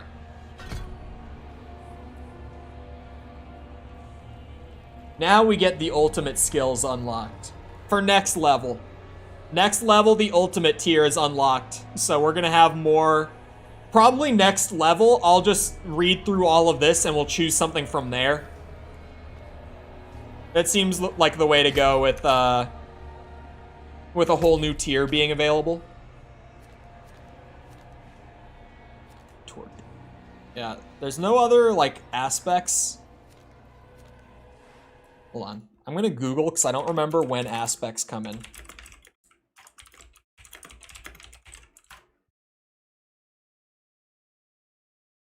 Yes, okay. Aspects come into play at level 25. So I did get that aspect, but we just hit 22, so we can't use it yet. Is the downside there.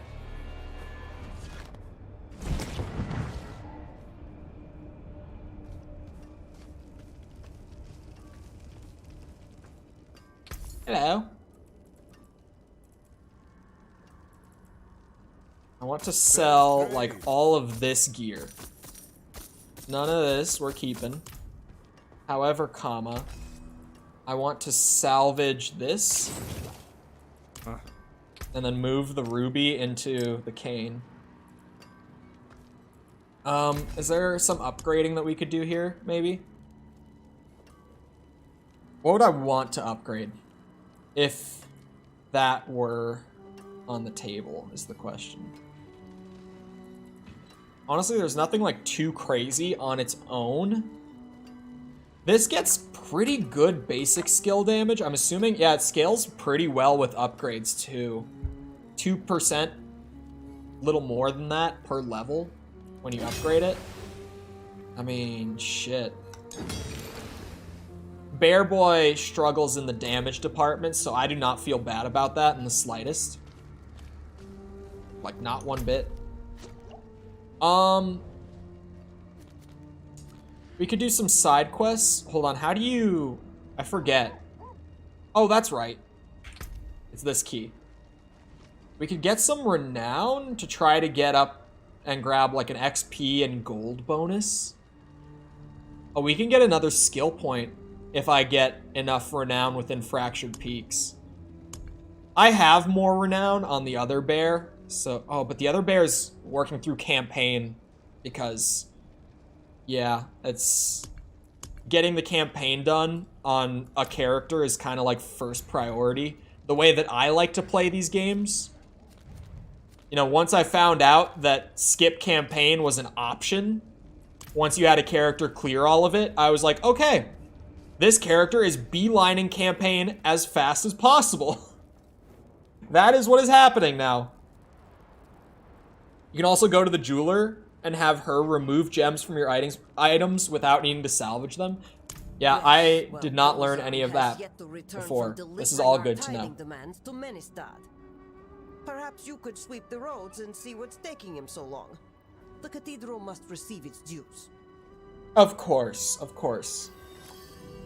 You can't let the church lose its donation money. That would be ridiculous.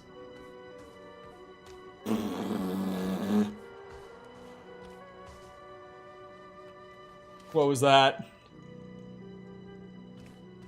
Hey, False, you might need a little account switch. What day of the week is it? Oh, it's a Saturday. She is not at work. She's back? Oh, was it a ban? Okay, never mind. I'm not able to see the mod actions right now for some reason. It's just not showing them. Never mind. Never mind. It was a ban, so it's undoable. How is it always Mickle, bro? Wait, there's an event here. I almost just ran by it.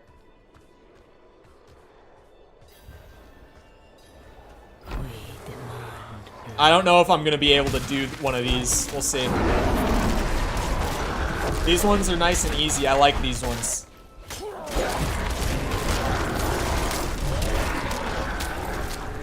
That's what you get for not staying engaged with the stream.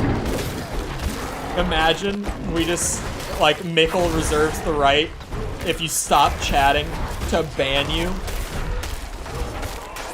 And you fell asleep while working? Oh, you mean you are working, but not.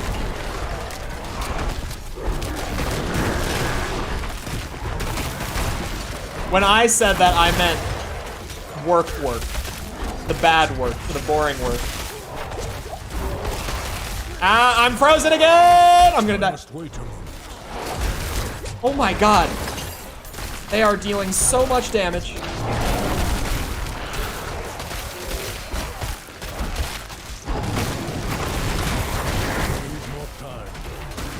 Oh my god, I'm gonna lose my shit. The amount of damage that my ass is taking while frozen, too.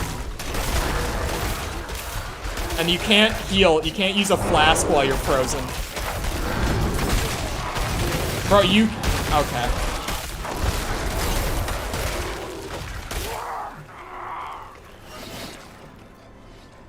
That isn't even a build problem, let it be known. That is actually just the amount of ice being thrown around is so ridiculous.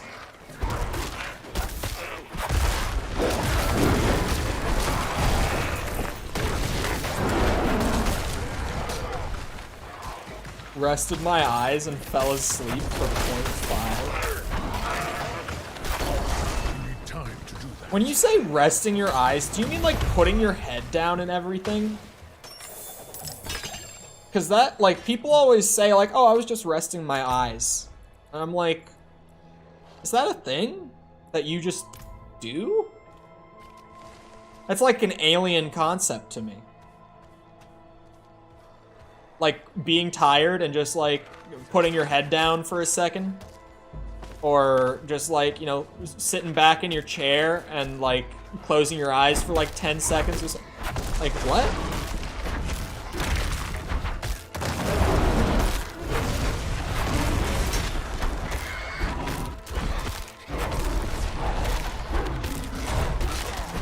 Head in hand? Oh.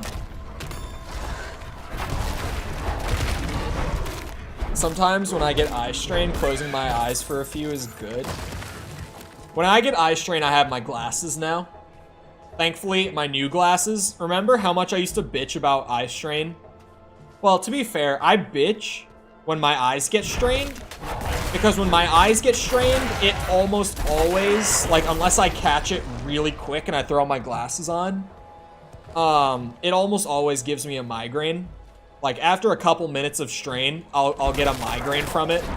So I was bitching about it so much, like, before I got my new prescription, because I was getting migraines, like, every day, just because my eyes were straining so much. Indeed I am. My guard turned on me, tried to choke the life out of me. All I could do before I lost consciousness was go over the cliff. I need to return to Kuyovashad and request a night escort. Please, take the tithing demands to the merchant lord Talgun in Menestad. In Menestad? Menestad isn't where I came from. What? Okay, sure. It was like, wait a second. That's not the town that I was just in. It's not. But we go anyway. Ooh. Hello. It is locked. Come on. Hold on. Gotta pop a potion. I didn't realize my last one ran out. Gotta get those XP buffs, man. The bear needs his levels. You see how slow the leveling gets past, like, the very beginning? Like, the level scaling is kind of brutal in this game. So very grateful. I'm sure Mikkel has I will felt need to it. make the necessary arrangements. Please, excuse me. But, like, day 1 of Diablo streams, we got from level, like, from the start to level 16. Today we went from 16 to 22. We'll probably hit 23 to be fair. Another arrangement I made went around. Slows down a good bit. Extorted by the ruffian Laskus for protection. He's camped somewhere near the pass to the northwest. Return the gemstones he stole, and I'll make it worth your while. And you can imagine my other bear that's like 35 or 36 right now. I will play and like do entire main campaign quests and not level at this point. Like the multi-step ones where it's like, go here, do this, then go talk to this person, then do this dungeon, then go talk to this person. Like, I'll do all of that, and no levels will happen in the middle. It slows down, of course it does. It slows down a lot in this. And it's not just like, I don't think the level pacing is bad, but the slowdown is significant, like from the very beginning. Because you start out the game, and you get a level like every 10-15 minutes for like the first few hours of playing. And then it slows down to like 1 or 2 an hour for the next few levels. And then you get to a point where it's like over an hour and you don't level up. And I'm only at level 35. I think the game goes all the way to 100. So I'm sure it slows down way more.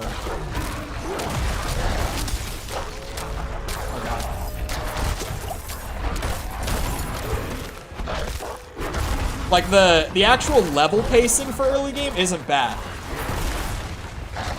But the slowdown from the way that it starts,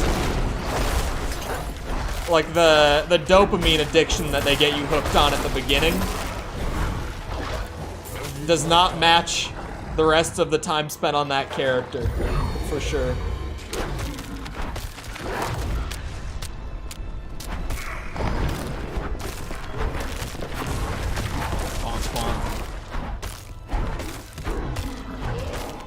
Bonk, bonk.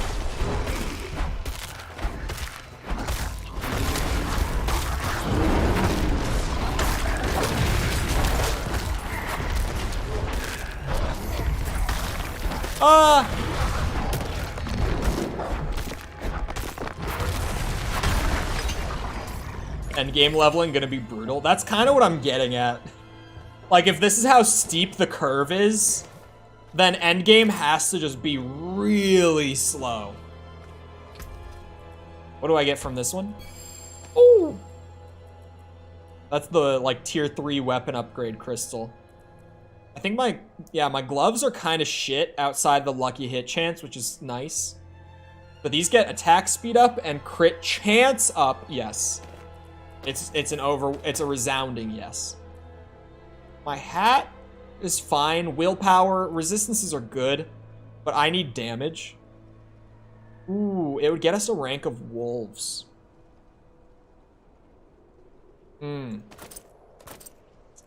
That gives me a decision then. I could keep using Earthen Bulwark, but I don't think we need it. Wolves are passive companions. And I'm getting 2 ranks of them from 2 pieces of gear at this point. I might try it out. I might try out having some wolf companions. Wait, they aren't like spirit wolves. They're like wolves. They have health bars. I'm noticing. Let's see, maybe the wolves will help out. Just with, you know, getting some passive damage in there, because damage is definitely our struggle. Really, even just beyond leveling, stepping away from the main campaign is big for just getting new gear, because Diablo is such a gear game. Mero sent you. That spineless merchant. Ha! This will cost him dearly. Because the modifiers you get on gear can be so overpowered that it can make a bad build fantastic. If you just have all the right, like, gear synergies that you could possibly need. Where are my improved ravens? They're right here. I didn't replace the ravens. There's the payment. We got new boots. Where did they go? Wait, where did those weathered boots go? Huh? What? Into the void. Gone. Completely. Interesting. Very interesting. I can just fast travel back. The wolves regen their health. Maybe wolves aren't bad. Maybe a summon build would be viable for druid. Like a full companion build. Obviously, if that's what you want to do, necromancer is right there. But like, maybe it's viable. The deed is done. Excellent. I knew you would prove worthy of my trust. I'm sure you've heard the new word as it spreads. We will no longer suffer at the hands of the lesser. Our strength, our might, our destiny is to triumph over the weak. If you want to play summon, go necro. Yeah, I mean, definitely. But like, because druids can kind of be like a Walmart sorcerer, like a Walmart brand sorcerer when I say that, you could maybe get like some good casting spells as like your basic and core skills, because when it comes to companions, it'll be like these 3 slots, assuming you want to do full summons, right? And then you grab this to boost the damage on all of them by like 30% at max. And you just fully scale and enhance them for max damage and all that. But then you still have room to get like, you know, a lightning basic skill. This lightning storm skill is the one I was talking about like near the beginning that I played around with for the sake of a video. And it's actually pretty damn good for like AoE damage from what I used of it. And I don't know. An ultimate, maybe a lightning ultimate just to go with all of it. And you could probably have like a mix between, it would be like a half necromancer, half sorcerer setup. There's potential, is all I'm saying. A mad woman with an axe. She massacred my knights like they were children. Her face was pained, as if she could not stop herself. The axe, it seemed to feed on the blood. Someone must separate her from that accursed axe. The town militia won't stand a chance. Okay. On top of that, druids just have like an inherent tankiness. Like a lot of their skills give them damage reduction. Not even just like their active skills, but I specifically said this. Just hitting an enemy with this basic gives you 25% damage reduction for 3 seconds. So you only take 3/4 the damage you would otherwise. You go right here. Increase all of your elemental resistances by 15% if you just throw 3 points in there. Like, you could play a tanky sorcerer summoner build. Like, hybrid build. There's potential. It could be fun. Stay back! This one begs for mercy. Now she feasts on human flesh. Oh. She gonna... Yeah, I was gonna say, I'm like, Magdalena?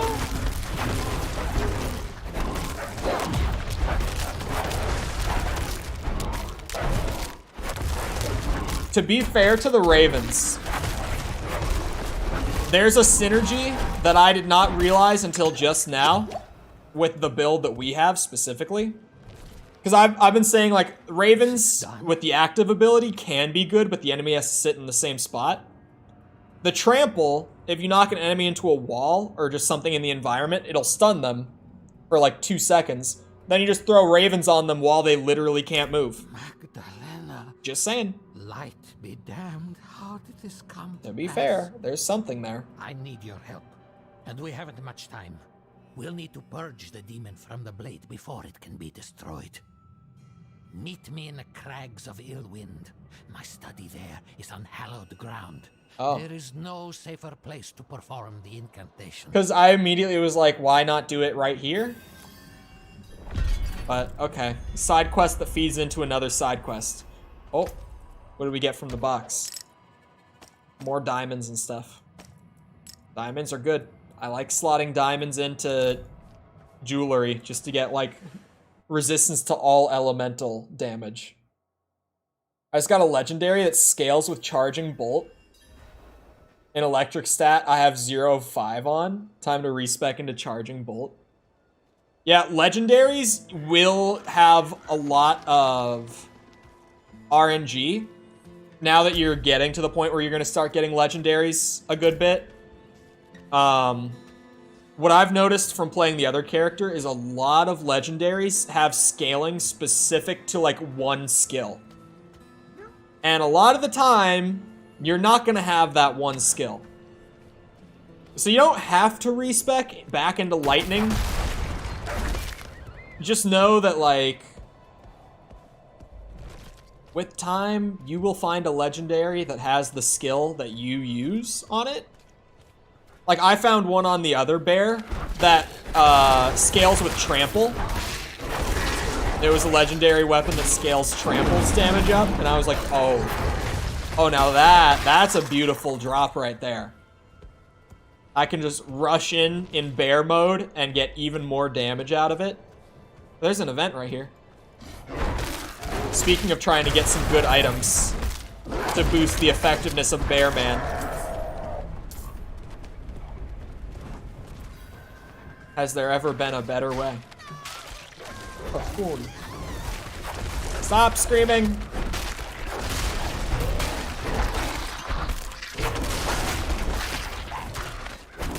Smack, smack, smack. Bless you. Oh, I'm literally just supposed to search them for villagers. Well, I found one. That one doesn't count, but I definitely found one. I haven't seen this event before. The search the spider cocoons to find villagers.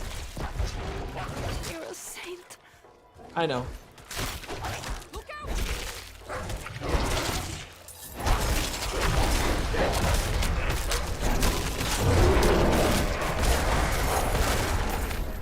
Thank God Slam is AoE.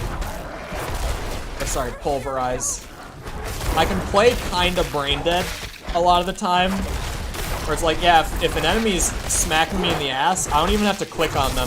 Like, if I'm just spam clicking wherever, it's gonna hit them. Oh, look at that druid pulling up. He's got all of his boys with him.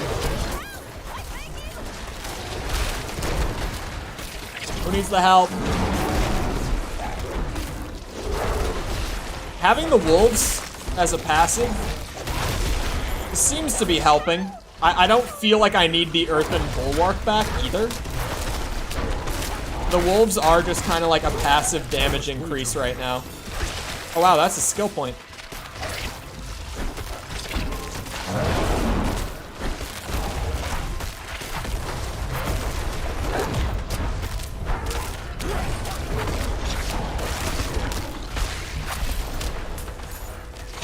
Spider hosts are annoying bitches. Oh wait, he's got the lightning druid basic. The damage reduction one. Oh, he's doing like a lightning caster druid. He's doing like a Walmart sorcerer. I feel like I'm at the point where I really should only care about like rare drops, considering how much scaling we've got. Wow. That is just insane damage reduction all around. This one is buffing a lot of skills, to be fair. But like the damage reduction on that is just kind of nuts. I can't ignore that. This guy's gonna invite me to a party, isn't he? Oh no, he's leaving. Okay. What about these gloves? Crit chance and attack speed, just attack speed. I'm gonna not swap that. But that... It has so much damage reduction. So much. Gonna be vital for upgrading items. Not wrong. I want to wait and get some more refined gems. I'm just gonna wait to slot something into that necklace. I can go and gem craft a bit at some point here. Okay. We have a point to spend. Him. Oh wait, that's right. We have the ultimate tier. I was just gonna run through these and we would grab something from this tier to get the ball rolling on it. Alright, Petrify. Encase all nearby enemies in stone, stunning them for 3 seconds. You deal 25% increased crit strike damage to enemies affected by Petrify. Against bosses, the crit strike damage bonus is increased to 50%, and its duration is increased to 6 seconds. This nature magic skills deal 4% increased damage to elites. We don't have any right now. Unless the ravens count. No, they don't. Cataclysm. A massive storm follows you for 8 seconds. Twisters knock back enemies and lightning strikes wildly, dealing a bunch of damage. Shapeshift into a werewolf. Become immune and quickly dash 10 times between enemies in the area, dealing up to a shit ton of damage. When a shapeshifting skill transforms you into a different form, it deals 5% increased damage. Sounds kind of nice, but we don't shapeshift into Werebear super often because we're normally just in it already, so that one's kind of iffy.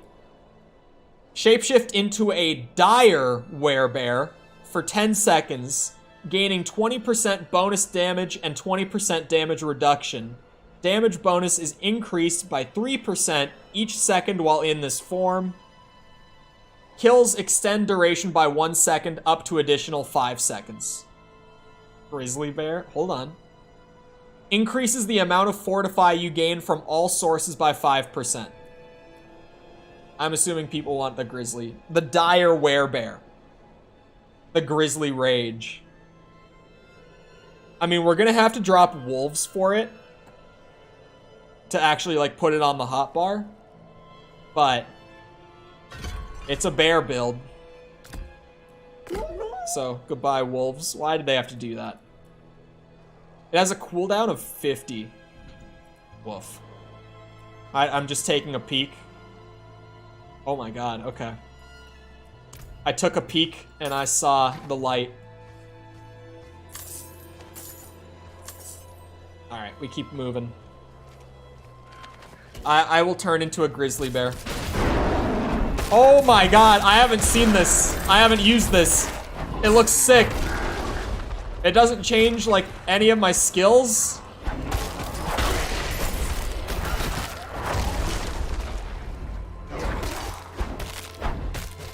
But it looks very cool.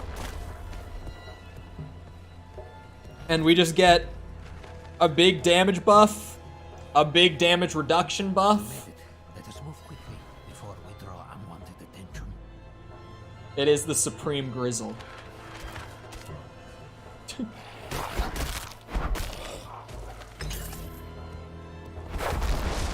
Out of here. No. No.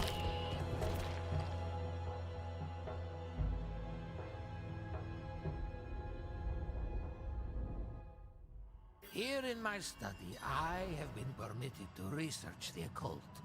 If we displace the demon bound to the axe, perhaps we can then see it destroyed.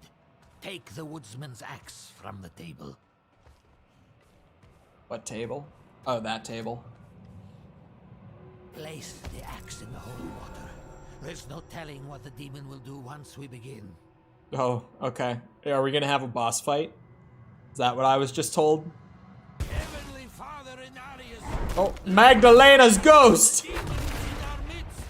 grant us your favor so that we oh, the woodsman is back! back to the pits of hell. Please, Father of fathers, is actually kind of a neat side quest line. Because, like, we got the axe from the woodsman for Magdalena, like, earlier today. And then I found her eating people in a cellar, like, in a different part of the map. And now I'm rematching the woodsman, who has way more effects buffing him right now. And he has way more crowd control to where I just can't hit him.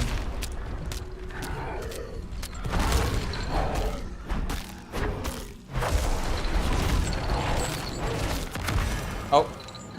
And I'm running away. He's in the doorway in like the perfect way where I can't swing. I don't know why that is. There we go. Destroy the axe.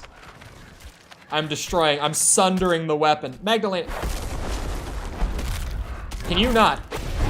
Woman! Oh, she's dead already. My bad, actually. I think I found a bug. We did it. The axe is no more. I know not what has become of the souls of its victims. We can but pray they have found the light. Of course. Thank you for the renown. And what is this? A veiled crystal? Well, shit. All right. We got 5 minutes. So here's the plan.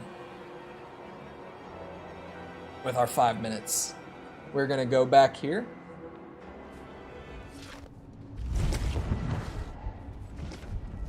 And we're gonna do a whole lot of gear shit. We're doing the maximizing potential. Actually, I'm just gonna take Mikkel's advice on this one. And like just salvage all of this for crafting materials. I've got plenty of gold right now. I'm not worried about the money. Not worried about the money. I'm gonna come over to the gem maker. The jeweler. And we can make a diamond that, like, instead of 4% resistance to all elements, it gets us 5. And that's kind of nice. I could also have her unslot the sapphire from that, and we can just make a better sapphire. So I'm going to do that as well. And instead of 1% damage reduction while fortified, 1.5%. This is the optimizing part of the Diablo experience. The little micromanaging bits to just get the absolute most out of all of what you have. Because that 0.5%, that could kill me. It could be the difference at the very end of a clutch boss fight. You never know. We can upgrade gear as well. Oh, and repair my gear. Thank you, sir. Oh, I have the stuff. See, I don't know if it's worth using all of these just to get, like, 2% more damage, pretty much. I don't got a whole lot of those. Maybe I want to save them, actually. I'll just upgrade my armor. I got plenty of, like, the tier 1 and 2 materials. And they're pretty plentiful. It doesn't take much to get them back, either. Oh, this one's got the crit strike chance. That's the juicy upgrade right there. And we're out. Shit. Alright. Oh. I accidentally just clicked off to Firefox. My mouse went a little too far to the right. I mean, we've got 3 minutes, but the way that Diablo is, at that point, it's just like, there's nothing you can do in 3 minutes, because you always load back into, like, town, pretty much. Oh, actually, I never did this side quest. Hold on. This'll kill a minute. This side quest is literally, like, it's the first one available in the game. And I just apparently did not do it. The new militia recruits have been training night and day. They deserve a little praise. but I can't let them see me as soft. Mind giving them a cheer for me? Easy coin for you, a boost of confidence for the recruits, and I get to go on being the hard ass. Everybody wins. Everybody wins indeed. I will take care of it. Oh, incredible bulk. How we love you. We just come over here and we cheer for them. Well done. Tell them they're doing a good job. And we go back. Thanks. I hope they don't get used to it. And we're done. It's like meant to just introduce you to side quests. But yeah. That's good for me. That bought me an extra minute. Now you can only say that I ended like 1 minute early instead of 2. That's the incredible bulk's work done for the day. I can't remember if I'm 35 or 36 on the other bear. I'm 35. Okay, I think I'm like teetering on 36. I couldn't remember for like the whole stream what level the other guy was. Anyway, it's about that time. We're 1 minute early, but it's about that time. So I hope you guys enjoyed. If you did enjoy and you haven't done so already, feel free to go ahead and leave a sub, come back another time. Also, because you're very imaginative, well, I want him clearly labeled. When I have a full list of characters, I always want them to be labeled with what they are so that I know. If you are here, because it's been such a quiet stream today, you might want to make sure you're following the Twitch for secret streams. Unscheduled, unannounced, secret streams. I'll think about how I want to do noties for it. I think I will make a way for some people to get notified for it if they want to, but I'll figure it out when we get there. But yeah, feel free to also like the stream if you enjoyed. Helps a lot with the algorithm, so I appreciate it. Thank you if you've done so already. Thank you for about to do so. I never did say that we're doing this. We're doing Zelda 100%, which is going to take a month still, at least. We're playing through all the Resi games. We got other stuff over the summer that I've talked about wanting to do, such as playing through all the Final Fantasy games for the first time. I've never played those. Playing Dark Souls 2 for the first time is coming down the pipeline at some point this summer. That should be an adventure with the way Dark Souls 2 is. Yeah.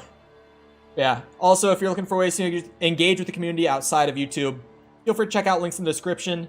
Things like Twitter, Discord server, TikTok, any of that you might be looking for. Jessica also threw them in the chat.